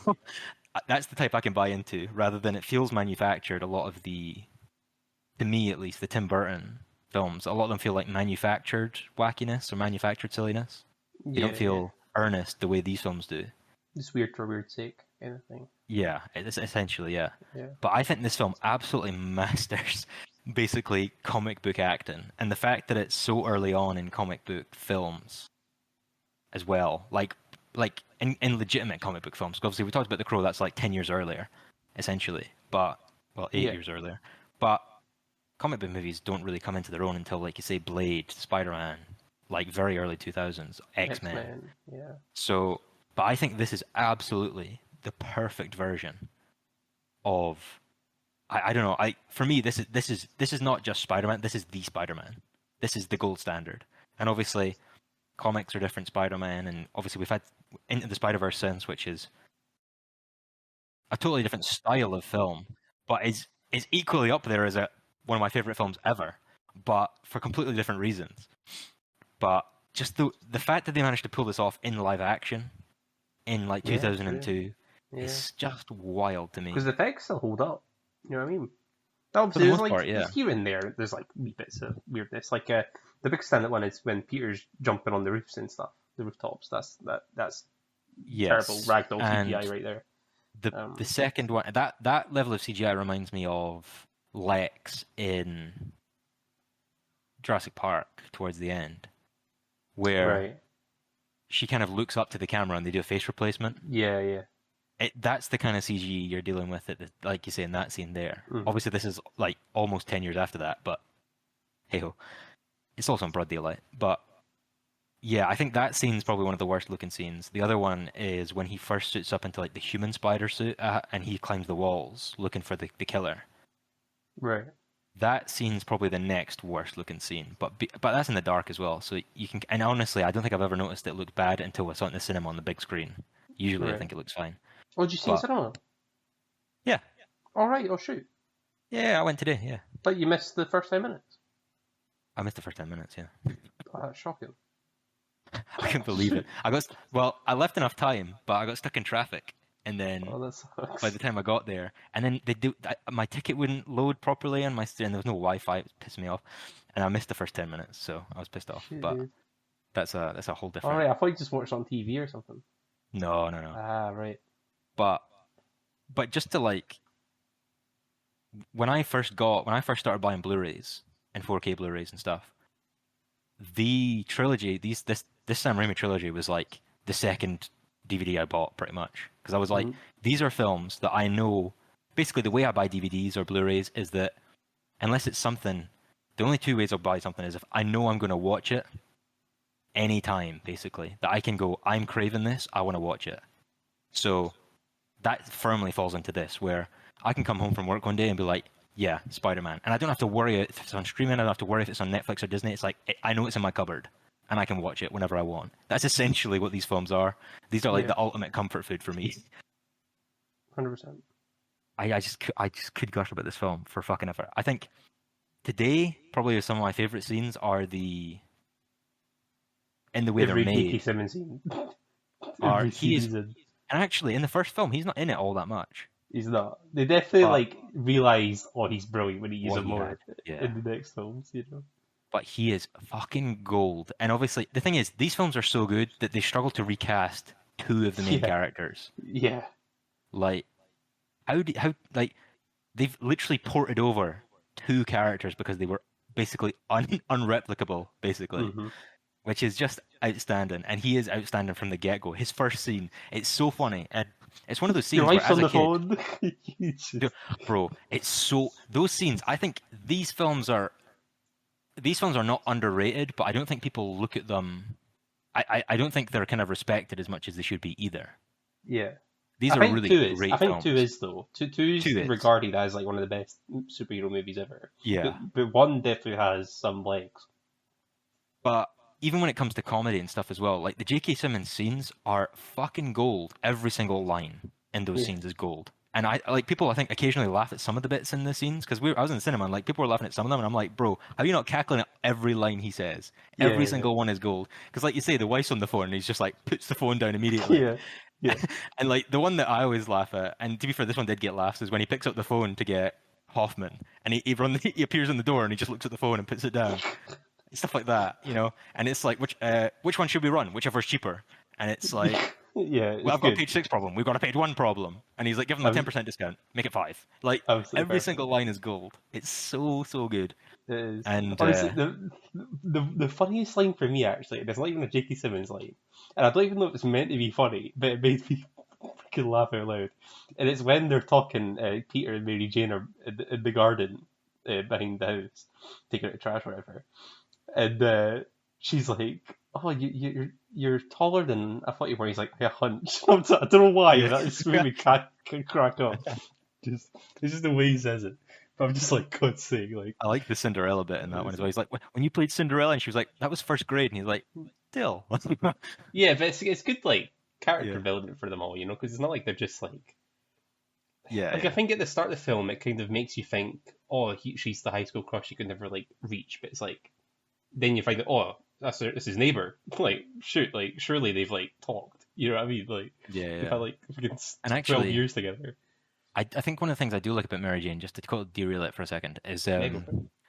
that scene when Flash turns up in the car obviously gives him the motivation to go enter the competition. But I think because she's so earnest with Peter, like they have that whole heart to heart, and then as soon as Flash comes up, he's like, "Come look at my car," and then she runs away, and she's like still in Peter mode. Right.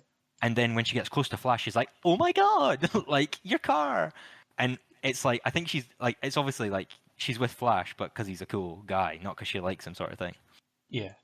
She doesn't have feelings for him or anything like that. And actually, I think there's a line in this where like she gives back the ring. So I don't know if he proposed to her at the graduation or something as well. I Yeah, only caught that they this look time. like that, yeah. But there's that, and then Harry as well. It doesn't seem like she ever actually wants to be with Harry. She just kind of says yes to him, and I don't know if that's to do with like obviously her dad, and she just like doesn't know how to deal with guys, even though they're all flocking to get her. You know what I mean? Yeah. But then the whole thing is like, oh, she actually does want Peter the whole time. But You know? it's more like I think they do a good job of why she ends up liking Peter because he's there for her. He's like good at talking to her. He encourages her, whereas everyone else kind of just like puts her down. You know what I mean? Especially Harry. You know when he doesn't defend her when his dad's like fucking Yeah. talking crap about her and stuff like that. So I get why she ends up with Peter, and I like that little hospital scene that she has with Aunt May. Speaking of Aunt May, she's great Aunt May as well. Not my favorite Aunt May, but Who's your favorite anime? honestly, the Amazing Spider-Man one. I actually really like her. I like her too. I like her too. Yeah. I can't even be mad at you, but I am mad. You thought I was going to say Homecoming, right? You thought I was Yeah, going to but for say. different reasons. Oh yeah, of course. I love her too, though. Like I mean, to be fair, To be fair, they've always been good. they've never failed. Yeah, they've never. That's what I mean. Like the Spider-Man cast and overall, they've never bottled like a Spider-Man actor because I love all three of them. They've never bottled Aunt May. You know what I mean? So there's some consistency there. You know, I like that. Yeah, I don't know what else to say because, like you said, we're gonna absolutely like talk about these films again. I'm just trying to Yeah. think of like one though. Oh right, I'll use this because I've never noticed this before until this viewing. I love, and it's with J.K. Simmons again. I love when the Goblin shows up in his office and he doesn't rat out Peter because he's asking like, "Who's the photographer? Who's the guy?" He doesn't rat him out. And Peter's in I'm the like room. that, and that's such Yeah. a nice little like character moment for him. Character. Because like he's such a scummy guy up until this point. It's like, oh no, he kept him safe. He didn't like Yeah. rat him out. You know, I'm like, okay, that's decent of him. You know, so just a little character bit there. I've never noticed that before until this film. Well, Yeah, and I think like that's a good point, is that a lot of there's definitely stuff here for kids because we grew up on it. Yeah. But it's actually a really smart film as well for adults. I Mhm. think there's definitely a lot here just as an adult to watch. Yeah. Obviously, I'll never watch this without the rose-tinted glasses of, like I say, childhood distilled. But Of course. I don't even care. I don't even care. If you don't like this film, I don't even want to be near you. Don't want to be near you. I remember I had a roommate that was going through. She'd never seen any Spider-Man films, the older one. She just liked Tom Holland, which probably speaks to why they cast Tom Holland. But she went back and watched them. She's like, I didn't really like those films, and I was like, you know what? I'm glad I'm moving out. This is ridiculous. This is Glad I'm fucking moving. ridiculous. I'll write an essay why you're wrong. But the What's your opinion on the Goblin suit? Because that's a very debated Now, subject. I never had a problem with it until probably I was older and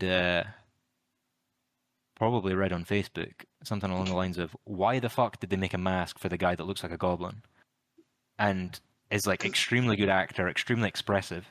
Why did they put him in a rigid mask? Because obviously, And plot-wise, it's because you don't want to show up yeah, as Norman, right? but no, well, even then, why didn't they just put him in a different type of mask? You know, Yeah, something that was like a allowed him to visor or get something. more acting Yeah. through, more of a performance through. Hmm. Because I think he does well even with the mask. Like his vocal performance is good enough even with the mask. And his body movements and stuff are all really good as Yeah. well, you know. And there's enough Um, style to it as well. But yeah. yeah, I honestly think, especially when you see the behind the scenes and you see the kind of more latex style mask Hmm. with the classic goblin look, Yeah. I think it is actually a real shame we never got that Well, because it's once we go to No Way Home where he's not wearing the mask at all. That just shows me it's like, yeah, never needed it. He's perfect without it. You know what I mean? Just have him use his face because he's such an expression actor. You know, it's just like let him use it. So that's kind of yeah, why I prefer his Norman scenes over his Goblin scenes. If you know what I mean, like without the suit, like when it's just right, him in the mirror, for example, or the fireplace and stuff. Like I love that just because it's just him acting, yeah. usually in front of no one. It's just himself. You Bro know, it's is just even more so freaking amazing. overqualified for this film, even though it's a great film. Yeah, yeah. Like, Honestly, but I actually love the rooftop scene as well because I love the little head tap he does on Peter as well. yeah, He's like, "We're yeah, not so different, you and I." He gives him a little like head tap. It's just so yeah, funny. I don't know why, just two guys in dumb costumes on a roof. But yeah. So the do you think they knew they were going to make a sequel? Because there's definitely lots of setup with like obviously Harry like finding out like oh Spider-Man might have killed Goblin I and stuff mean, like that. it's hard to say because I mean, obviously, like you say, they do set things up, but it is completely a standalone film as well. Yeah, of course, yeah, but they leave But things open to in a way, be it's filled in standalone still. in a way that you would not get today, even if they were looking for a sequel. Mm, But for a starter, you would never kill off, and this goes back to like Darth Maul as well. In the early 2000s and like 99, you could get away with killing your big bad in the first film. yeah, You made Star Wars nowadays, they would not kill Darth Maul. He's too cool to kill in the first film. Same with yeah, they keep Green it around. Goblin. And Yeah, that speaks to the fact that they bring him back in the next two films as well, in flashbacks or like true, visions that Harry true, has, you know? yeah. Like, they obviously realized he was that good, but didn't realize it in the script writing phase, otherwise they probably would have kept him around. But But luckily, they get a equally awesome villain in the next film, so it's like, well, fair play, you know what I mean? So well, with yeah, Doc Ock, that's true. you know. So But yeah, mad. yeah, I mean, I think probably one of the other things about the Goblin is that it's strange when you go back, when you go into No Way Home, and it is very overt that Norman and the Goblin are separate entities. Yeah. Because I remember growing up, I never quite twigged that they were totally separate people. Mm. And it's almost like watching this film, having seen No Way Home, it's even more overt when you see them switching between. Because I never really like saw Norman as a sympathetic character watching this until No Way Home, I would say. Until you Right. realize when he turns up at the kind of homeless shelter and he's like, I'm lost, I don't know where I am, there's no Oscorp, where's my son? That kind of stuff. Right. I kind of transplant that onto him now and see Norman in a more sympathetic light than I ever did before No Way Home as well. Yeah. I don't know if you've, or if you I always just kind of kind felt of, that way. because in No Way Home, honestly, it took me a while to. I think this was the first time I finally figured out the character. Because for me, watching No Way Home, I just thought he was manipulating Aunt May and stuff the whole time.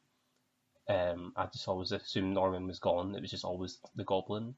But watching this film, I'm like, oh no, there's clearly like a separate entity.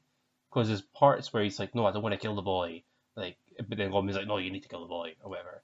You know. So there's different aspects of that, which is why I really like the end when He is it's lying. like he's coming back, but it's not. It's that's just the Goblin playing games. What I do love is his death, and then he's like, "Don't tell Harry," and then he just dies. It's like that's brilliant. Yeah. I love And that. actually, this was the first time I noticed that Mary Jane says that line to Peter as well earlier in the film. Does she? When she says, when she's working at the Moondance diner, Oh yeah, she says, "Don't tell Harry." yeah, That's the first time I noticed it here. yeah. it's like Peter's the middleman for everyone, sort of thing. For Harry, he's like the protective barrier around Harry. He is, yeah, he is.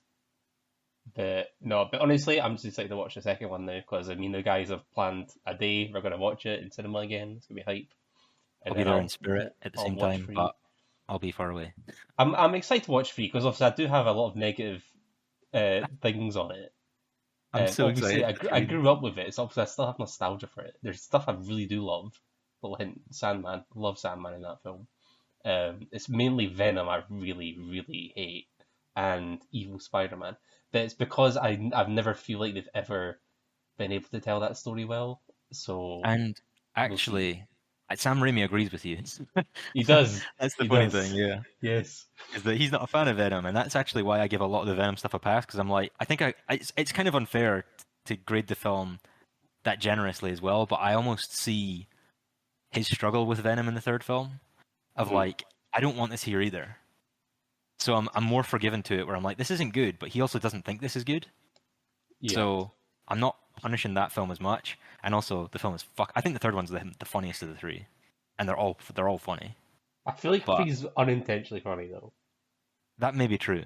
Whereas I feel like one and two are like they're meant to be funny when they're funny, you know. But we'll get to that. We'll get to that We'll get to that. when we get to it. But no, But I'm glad I watched it. It's such a nice rewatch. It's been a little and while to watch since I've this in seen the it. if this is coming back to cinemas any time, I will be going for one, and two, you should be going as well, because this film is Mhm. great. This is a really good looking film in the cinema, actually, Yeah, yeah. and it is well worth watching in the cinema. It's playtime. I freaking love that.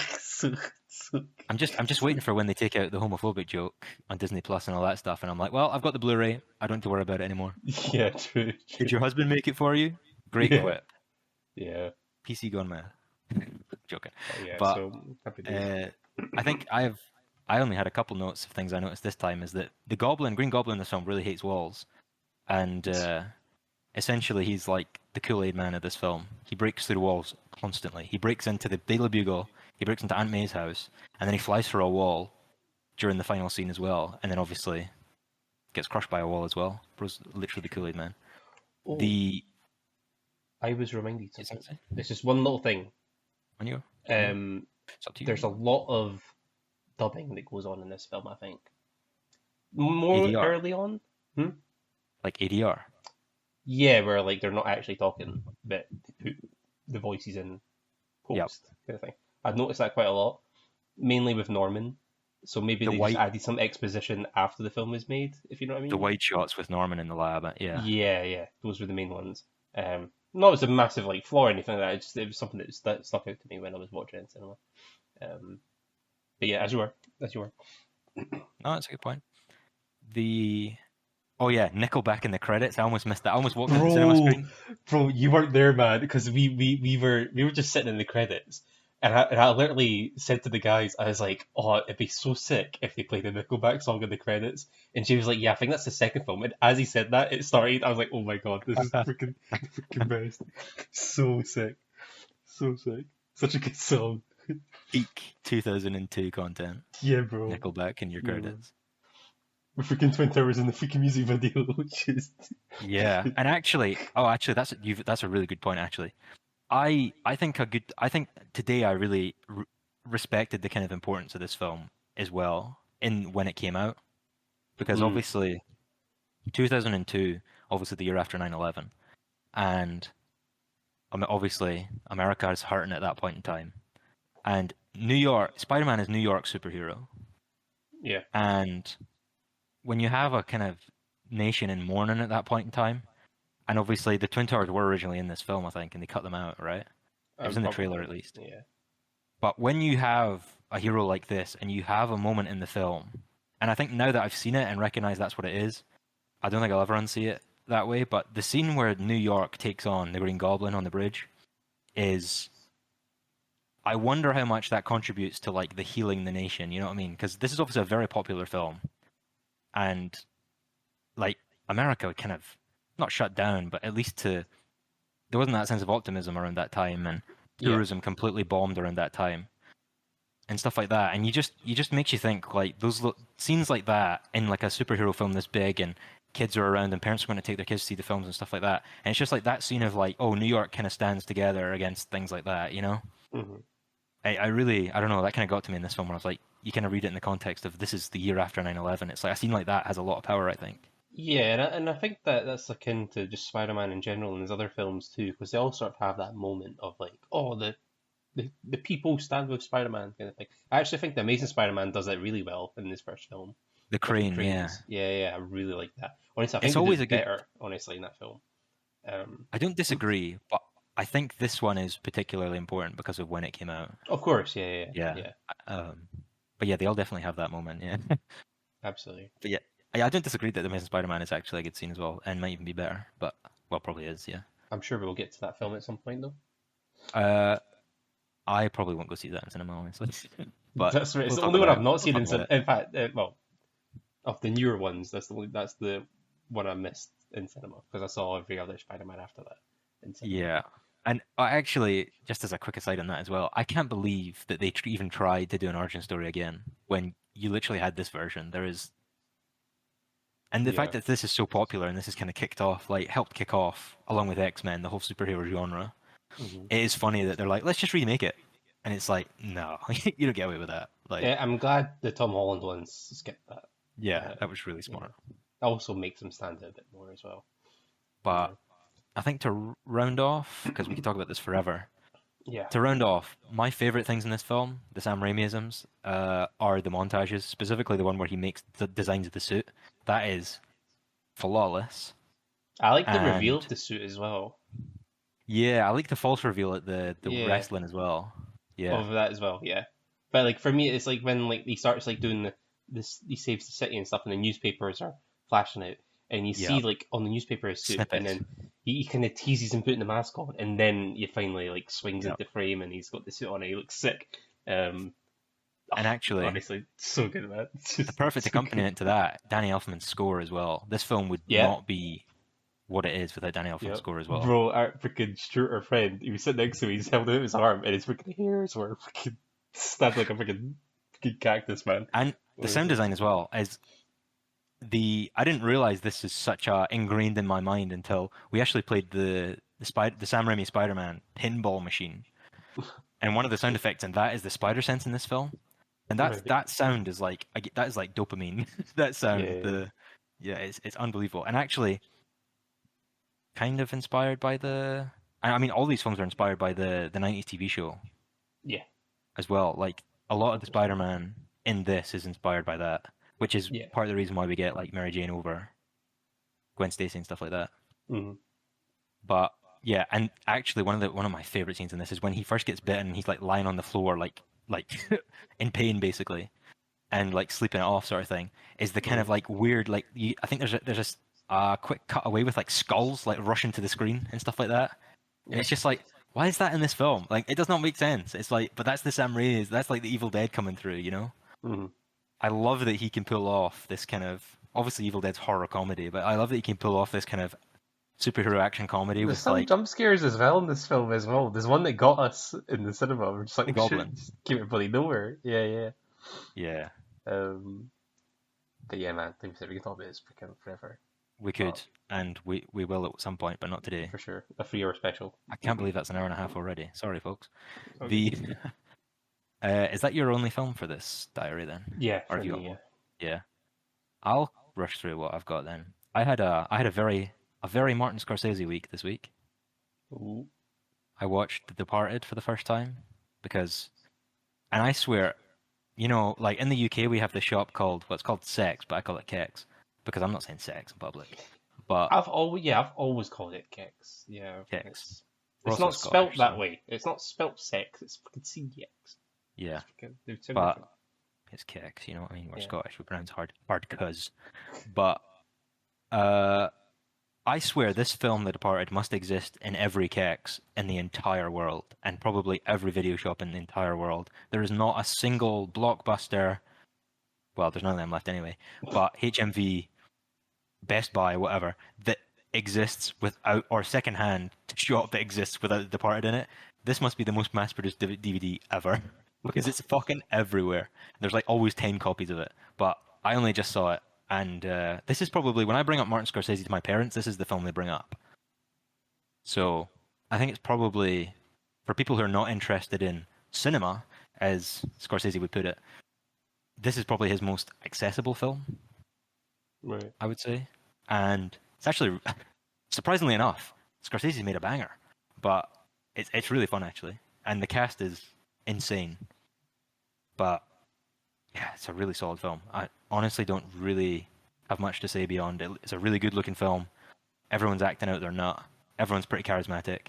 Story's solid, and it's really satisfying by the end. It's always been one of those films I've always meaning to watch, but it just always flies under the radar Yeah. for me. But The only thing, at some point I will see it. yeah, it's a solid film. And the thing is, it's not one of his films because a lot of his films are quite contemplative, or you've got to think about it and stuff like that. This one's not really that. This one's kind of just it's like a modern day gangster film. Yeah. But they're not really gangsters. They're more like cops and robbers, and it's like mob, but it's not as mob as like Goodfellas. Mm-hmm. So, and I know there's like a twist of some kind that I don't even know about, so I'm trying to like avoid. now I was going to comment on that, Yeah. and I'll beat around it and just say that it's not so much a twist, but there's something that if you look out for it, it will spoil things in the film. Right. People who've seen the film will know what I'm talking about. There is a specific thing in frame in certain scenes that allude to something happening later on in the film. So that actually, and a lot of people know that because that's like a fun fact about film. Usually when you see fun facts about film, this is very high up on those lists. So watch this film before you read any of those playlists or watch those Watch Mojo videos or some shit like that. Yeah. But essentially that, and actually I watched some of the behind the scenes for this film as well. And a lot of people bring up that fun fact, but what a lot of people don't bring up that I've seen is that actually this isn't unique to this film. This is a reference to older films. And it's actually a reference specifically to the original Scarface, not the Al Pacino one, but the one that came out, I think, in the 30s. Or 40s, can't remember. But the original Scarface, it's actually from that film that he took it, and it's more of a homage rather than like a thing he did in this film. But there you go. It's also heavily based on a Chinese gangster film. I can't remember exactly the name of it, but it's heavily based on. Well, I don't know if it's basically, but it's essentially a American remake of a Chinese film. Obviously, the characters are quite different and stuff like that, I think. But the basic story is that Jack Nicholson, standout. He's excellent in this film, and Matt Damon always turns in a good performance, but I wouldn't say this is one of his best ones. It's just he always brings in a solid performance. He's a reliable hand. He is. He's never bad in his films, you know. So is Leonardo DiCaprio. He's really good in this, actually. He has quite a bit to do. And who's the main character? It's kind of split between Matt Damon and Leonardo DiCaprio. Right. But no, yeah, really solid film. And even the supporting cast is completely stacked. Martin Sheen, Alec Baldwin. It's just mad. But yeah, you're a really solid film. I mean, the thing is, it's not a surprise to anyone, but it's part of the film diary, so we're including it. And I mentioned Goodfellas. I also watched Goodfellas this week. This is the first time I saw Goodfellas as well. I like Scorsese a lot, but I hadn't seen some of his biggest films. I don't think Goodfellas is one of my favorite films of his. It's commonly rated as his best film, or especially, Pesci. Yes, Joe Pesci, Robert De Niro, and Ray Liotta, right, who recently died, I think, but he was in Back to the Future and stuff like that as well. But De Niro's performance in Goodfellas, solid. I don't think he has a ton to do until the back end of the film, but he's solid in this. Ray Liotta's solid the whole way throughout. He's pretty charismatic for a guy that you're not meant to like. He's pretty charismatic, and that kind of goes for a lot of Scorsese's films. Is that you're not always watching the good guy. That kind of goes for Raging Bull as well. Is you're not watching the good guy, but it's entertaining to watch him, and it's exciting to watch him. But it's the same, and it's the same with this. Ray Liotta, he's a gangster. He's not a good guy, and he cheats on his wife and stuff like that. And he, you know what I mean. But there are relatable elements to him where he's not as deep as other people, or he doesn't think he is. But he doesn't act like he's as deep invested as other people around him are. But And I always find Martin Scorsese films weird because they don't really, to me, feel like they follow like a textbook, you know, like the three-act structure or like the rules of filmmaking. Because like commonly, obviously, like your cinema sins and stuff. I know they're not filmmakers themselves, but and that is shade, but who cares? the They commonly have like narration is a sin, like why are you narrating in a film? But that's basically like a Scorsese trademark. Almost all of his films, at least in the first act, have some form, or in the opening scene, have some form of narration, and that's true for The Departed and Goodfellas. And Goodfellas uses narration probably the most out of any of his films I've seen, I think. There's a lot of narration in this film. Mm. And it's funny because it's not always narration that's exposition. And I think that's maybe why it works, is that sometimes it's just character coming through in the narration, where the character's commenting on something you're watching, sometimes over dialogue, but it's more of like a thought process or what he's feeling at the time. And commonly, narration isn't that. Commonly, narration is at the front end of a film to get the audience from A to B instead of having like a title crawl like Star Wars has. So Right. I think that's maybe why narration works. But it is fun to read things like, oh, you shouldn't do this and follow the three-act structure, and this should be your low point of the film, and this should be your resolution, and this is how you build things up, and all that. And then you watch one of Scorsese's films, and you're like, this doesn't really follow that, but it's entertaining, and like you don't always, I don't know, his films don't really feel like anyone else's to me. Right. I always find them so weird to watch because you're almost like what you're watching something that almost no one else could make, and that's why I find them really interesting, and why I usually buy them rather than one. I usually buy them because you can't find them anywhere. I don't know if that's a deal he has, but these films are really hard to find usually. You have to buy them essentially on Blu-ray or something like that. But I think I think They're always probably from Wolf of Wall Street. I see that all the time on bloody Netflix. yeah, that's true. Yeah, that's true. It's like the one film. Yeah, and I actually think there's probably going to be a Scorsese film. And actually, there's probably going to be a Nick Cage film in a Scorsese and a Nick Cage film in almost all the episodes we do. I've noticed that. I think I've talked about a Nick Cage film the last 3 episodes we've done, but that's not on purpose. I just happen to have those type of films. Yeah. But I have Mean Streets here as well. That was his first kind of feature film, so that'll probably be next week, I would have thought. But yeah, I'm really fascinated by Scorsese. But yeah, I don't think I would put Goodfellas at like the top of my Scorsese list. It would definitely be up there, but I don't think I would put it at the top. And I think The Departed doesn't feel as much like a Scorsese film to me, to be fair. But there's definitely isms of his. But his films have always got really interesting shots, really unorthodox shots. Again, kind of break the rule book. I think that's probably because he just doesn't use one. But I always find them really interesting. It's a really great display of how you can break the mold without even knowing there is a mold, I think. You just have an intuition of film. And I think that's what I really kind of admire about him, honestly. But yeah, really like Goodfellas as well. I think violence in his films is always really a standout as well, because it's not indulgent in a way. It's always like some sort of warning or more of like a realism to it, you know, where you're seeing the like gruesome things, but they're not because the people who want to see gore go to see these films. Like Mandy, like that was like an indulgent film where people who enjoy gore go to see that film. People who enjoy gore probably are not going to get much from Goodfellas, even though there is kind of gore in it, you know? Yeah. But yeah, Goodfellas, in case you missed it. Same with The Departed, in case you missed it, and like me, and apparently everyone else in the world saw it, you just didn't. But solid films. I like them. And I'm underqualified to talk about them. But For now. definitely, well, yeah, for now. There's definitely, obviously, things I would change if I was making the films, but... And obviously, I think, like, The Departed's a much more modern film. That's 2006, so that one's almost easier to attack, I think. If you, like, attack in the sense of, like, if you... things you want to change or things you didn't quite like, but... Goodfellas is harder, and I think it's even harder when you go back to some of his older films when you get to the 80s and stuff like that. It's like, films kind of just go into their own field of... Yeah, I don't know. It's hard to rate those films. Yeah. But a film I can rate, and a film I can pick apart, is Renfield, which is a Nicolas Cage film.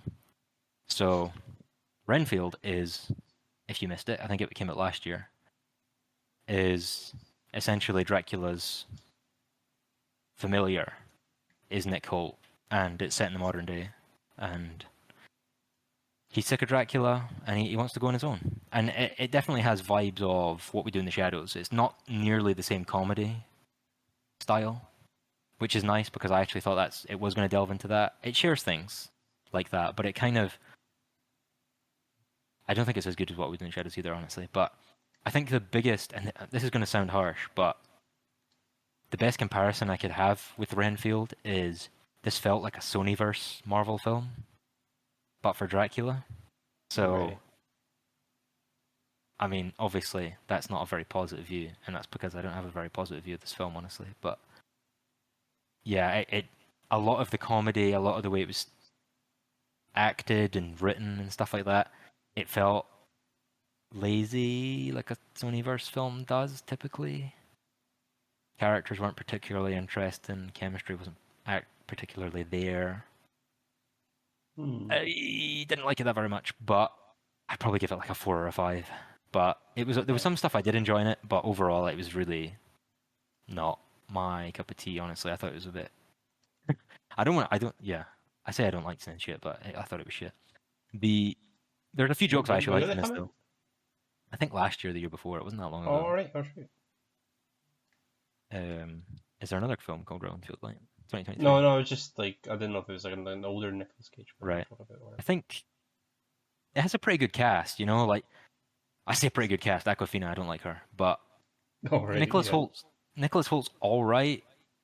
He's a bit annoying after a time. It's a little bit Alan Turing from The Imitation Game, where it's fine for a bit, but it does start to get annoying, especially when you realise he wasn't actually like that. But that's a totally different story.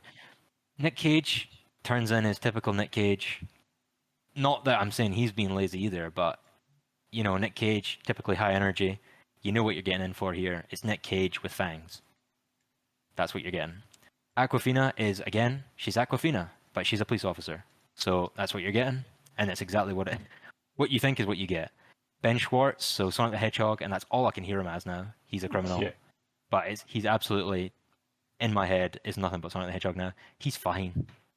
He's not great in it either, honestly. But I think some things I do like about the film. There's a joke about... He basically buys like a little apartment, and he has a welcome mat outside. And there's a really good joke where he opens the door and Dracula's waiting for him inside because they've fallen out. But he's waiting for him inside, and he looks at the welcome mat and then looks back at Dracula and he goes "fuck," because one of like the original parts of the Dracula lore or vampire lore was you have to welcome them into a home. They can't just come into a home. All right. And they use that a couple of times, but like the welcome mat's a really fun like gag of like getting around that, and they use it again later on in the hall where someone's like, "Oh, welcome, come on in," and he's like, "No, don't say that." But I like that. I like that joke, even though it happened twice. I like that. This film is somehow greener than The Matrix. Like the color grading, someone who ever did the color grading, they must have slipped and fell when they were on like the RGB and just like whacked up the green, because this is literally like the Matrix is quite a green film. This is a greener film. And it's really off-putting once you notice it. The narration was terrible in this film, and actually might be a decent comparison to Goodfellas, is that the narration in Goodfellas is quite charismatic in itself. It's not always necessary, but it's more of like an artistic choice, I guess.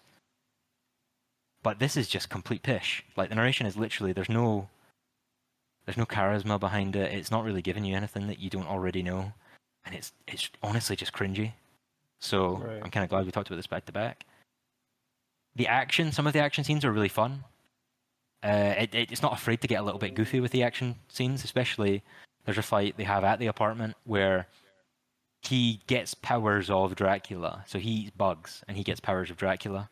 And they use that a little bit in a fun way, but not really.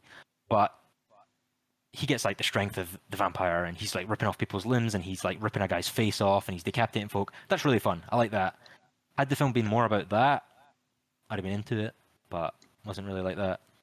And then there's actually the fight at the very end with Dracula. They do basically a Mortal Kombat X-ray finisher on Dracula, which is really fun. I didn't expect that. It just came out of nowhere, but I was like, you know what? That's a positive in amongst this pretty ass film. But yeah, honestly, I can't recommend Renfield, honestly. But I watched it, so I thought I'd talk about it. So that's That's a fair. shame. But and it's a Nick Cage film where again Nick Cage is fine, and he's Nick Cage, but it's not great. So unfortunately, Nick Cage is always good in a film, but that doesn't mean the film's always good. Yeah. The final film I have to talk about will be quite short, hopefully, is Batman: Mask of the Phantasm. Ooh. I have never seen the animated series. Didn't like I've bring seen an episode or anything. I've seen clips of it, but I have never seen an Oh, episode of the animated series. yeah. And I've seen a lot of like Joker compilations and stuff like that, and a few like exchanges he has with Batman and stuff like that. But no, I've never Yeah. seen like a just a straight up episode. This is like the birth of like Kevin Conroy and Mark Hamill, right? Yes, That duo. and this film was released in between the first and second seasons, I think, of By the the way, my favorite Batman. By the way, Kevin animated Conroy. series. Kevin Conroy is Best voice. stellar. I think in this film he's not quite hit peak because for me his peak voice is Arkham. the Arkham games. Yeah. Yeah. The voice performance in here is not quite there, but this is also about 15 years before that. True. Yeah. So he's probably not settled into the groove at that point, you know. But Mm-hmm. it's still Kevin Conroy. He shows up. It's great. It's a good vocal performance. Mark Hamill's in this as the Joker. He turns up. Great vocal performance as Still well. baffles me that he's Luke Skywalker and Joker. It's actually fucking wild. Yeah. Just, And it's one of those things that even you can put his face next to the video, and I'm still like, no, I don't get it. yeah. But it's true. I'll just say off the bat, off the bat, that was totally unintentional. I'm going to try and get past that. My least favorite thing about this film is completely personal preference, but Commissioner Gordon has a very, very, very, very small presence in this film, and I love Batman's relationship with Commissioner Gordon, so I was a bit upset that he wasn't in this more. But Did it need more Gordon though, or is that just a personal thing that you would have liked more? I think everything could use a bit more Gordon. That's fair. That's But fair. it could just be personal preference. To be honest, it was more. As soon as he left frame, I was like, he's not coming back, is he? And then he never comes back. But it wasn't. I wasn't like I was missing him. I just wish. I just like a bit of Commissioner Yeah, Gordon and not Batman. fair. But I suppose there's a whole, however many seasons, 5 or 6 of that animated show where there's Gordon and Batman. True. But essentially, this film does what a lot of Batman films I don't think do, is that this is just a straight up mystery. This is very much Batman. Well, it's not very much. It's partly Batman the detective. It leans into that in a nice way. Right. But basically, this film, I'd heard really good things about this film. Probably from Jeremy Jahns first, honestly. I've always been told it's like the best Batman ever. You know, I've never seen it though, so your word's gonna really dictate. I have the DVD, so I can loan you it. It was only £1. But All right, sweet. yeah, it was really hard to find because this is not on Blu-ray. Well, it is on Blu-ray, but it's really expensive because they must have went out of print or something. The DVD is also quite hard to find for some reason, like new. And the only other format is it got a recent 4K upgrade. No. And 4K Blu-rays are like £20 each. And I'm sorry, but I'm not paying £20 for a film I haven't seen that is essentially a made-for-TV movie about Batman from the early 90s. And I've got like this like 75-year or 80-year, I can't remember which one it was, anniversary box set of Batman animated stuff. And Phantasm is even on it. And you'd assume, based on all the hype, it would be on a box set like that because it's got all the other ones. So yeah, I've not had the chance to see it. I would recommend it. It's definitely a good watch, and it's the thing that impressed me is that it's only about, I think it's 87 minutes or 80 minutes or something. It's quite short. It's not a very long film at all. Most of them are like that though, the animated films.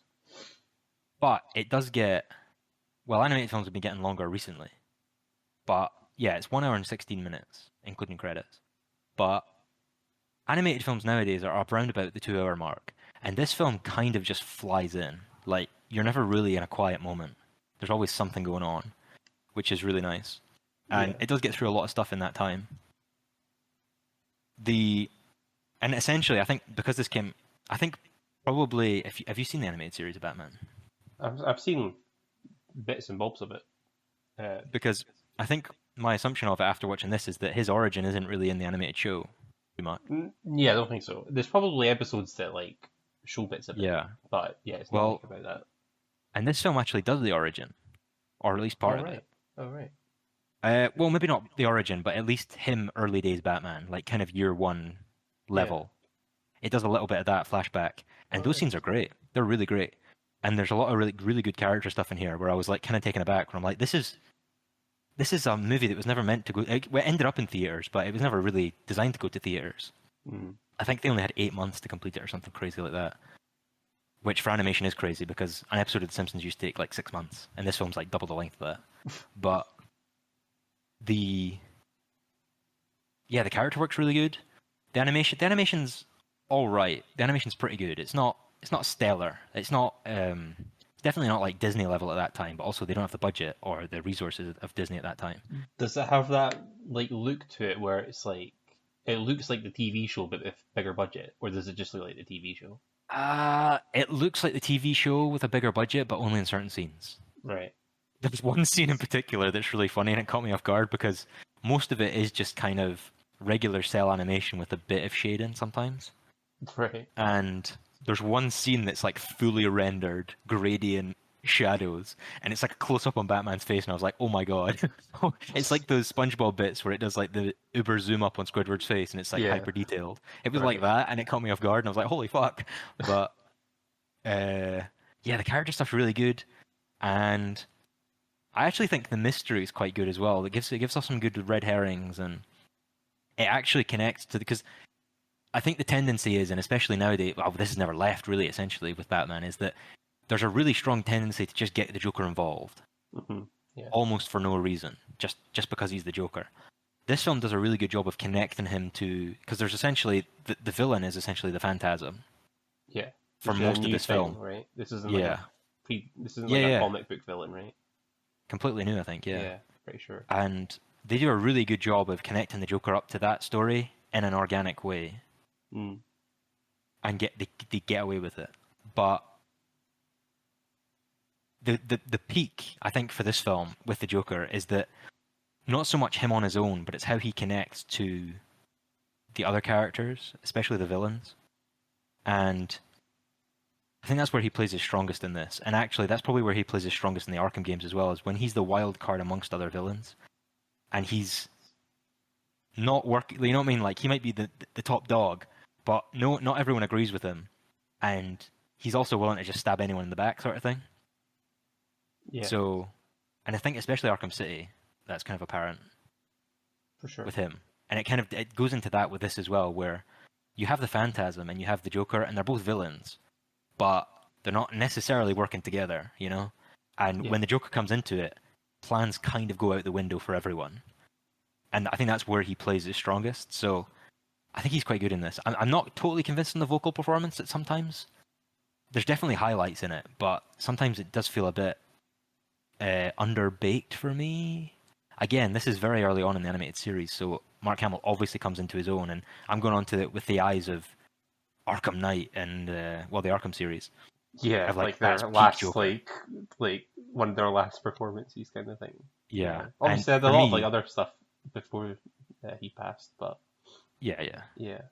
like Killing Joke and stuff. But for Mhm. me, the peak Joker and peak Batman is honestly the Arkham games, and Same. these are the same people, and these are definitely on the road to that. I don't think they're quite at the peak yet for this film, but they're definitely there. But yeah, I would highly recommend Mask of the Phantasm, especially because it's so short, and it does keep you engaged, and it's very like, you don't need to book, it's not like a Scorsese where you have to book Goodfellas. I had to book 2.5 hours, you know? Yeah. And Departed, 2.5 hours as well. This is an hour. This is a snug hour and 10 minutes, basically. Mm. And it's a pretty good hour and 10 minutes. So if you can pick it up for a couple of pounds on DVD, definitely worth a watch. I'll need to try it. Yeah, Need to and if try you it. can't find it, I'll give you my copy. But I can't say I'm going to rewatch it, honestly, but it's just I just wanted to watch it because I almost couldn't find it anywhere. It's not on Netflix or anything like that either, so... It's just so well regarded as well, so it's like you just got that intrigue. Like I've always Yeah, had. and I can imagine being a kid watching this and growing up with Batman. That would really set you on the track of how I feel about Spider-Man, honestly. Well, yeah, because that's kind of like the Spider-Man animated series. This is like where people's fandom for Batman kind of started for the most part, because it wasn't bloody George Clooney Batman that was coming out at the same time. Well, You he know what I killed it, mean? yeah. Like this was it. When did it come out? Sorry, the show it was like 19. The show was 91 to 95 Right, or 6, I think. right. And And this when was was about Spider-Man? Was that like 1993. 97? Spider-Man was 94, I believe. Oh, right. Okay, 94 to so99. they're like So it really was close kind then. of concurrent, and God, you had then, like X-Men during that time as well. That's mad. Freaking mate, yeah. freaking animated superheroes are freaking saving the franchise at that point. Jesus Christ. Jeez, oh, but yeah, not bad. No, I'll need to put that on my list at some point. At least it's kind of hard to find. And it really makes me wish we actually got a Spider-Man movie for that show. In the same vein as this, Yeah. because this is good.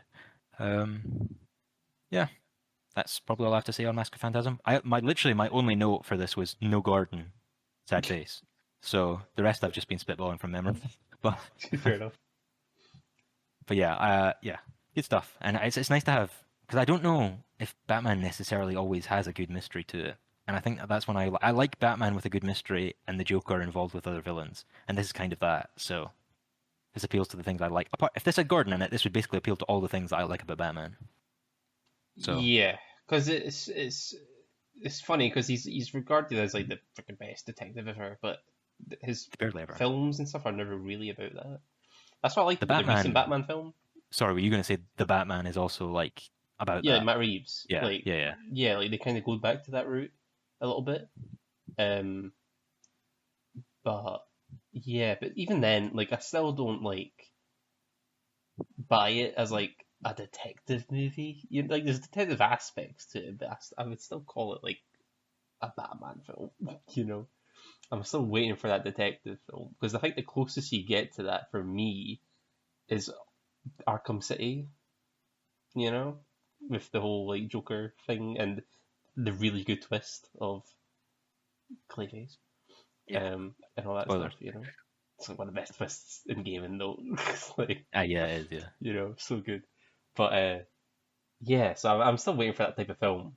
The Batman was a good direction, but I think they're going to go more the gangster route based on the Penguin TV show they're making and stuff, which I'm all down for because I like that as well.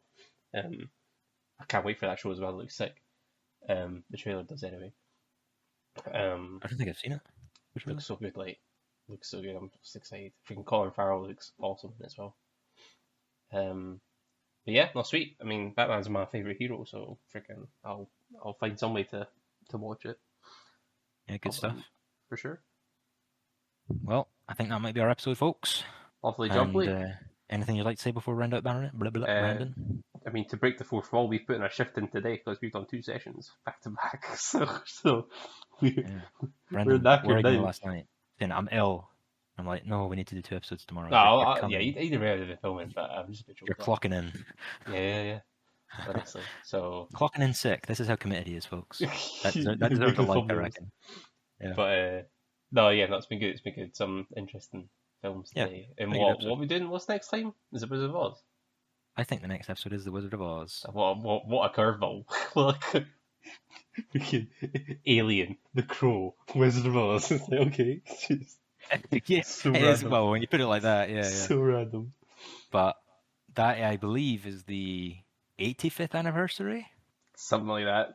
I would argue No. that is the most classic film, like ever. That's 20. You know, Yeah, 84, 85 years. wild. Let's see how it Yeah. holds up. Which is funny because So- I recently watched it during Christmas time, so I've actually got a fresh really? perspective. On the movie, but... I did a play of the Wizard of Oz in school, and I think probably not long after that was the last time I watched it. So it's been a very, very long time. Yeah, but I guarantee you still remember every scene though. I guarantee I remember. Yeah, I remember every scene. 100%. Yeah. It's a really short film as well. It's only like 80 minutes or something. I swear. Talk about icon. We've been talking about iconic films today with Alien last episode, and Okay. stuff like that, and Spider-Man, like icons, kissing So it's upside gonna down be and all that. it's gonna be but- funny because like with Wizard of Oz, that's like an old film, yet we're still nostalgic for it, you know. Whereas Alien and Crow are old films, but we weren't nostalgic for. So it's weird how that works, right? Because we grew up with the Wizard of Oz. Obviously, everyone does. Everyone knows the story, so it's going to be a really interesting insight, I think, for next time. 100%. 100%. And hopefully Robert Hopefully, will we'll be get with Robert us that back. episode. Yep. We're on a similar wavelength, I can see. Yeah. Well, yep, and I think that'll be us until next week. So look out for Wizard of Oz, our curveball for the month. And freaking Beetlejuice after that, I think it is. So it's just freaking back to. I might miss that episode, honestly, we've but we'll see. Actually, I've not seen Beetlejuice, so that's going to be a new one for me. But yeah, so check in next week if that interests you. If not, I understand. It's a weird mix. But thank you for watching today. We hope you enjoyed. And look out for our Spider-Man videos in the probably near or far future, but they'll definitely be there. Definitely.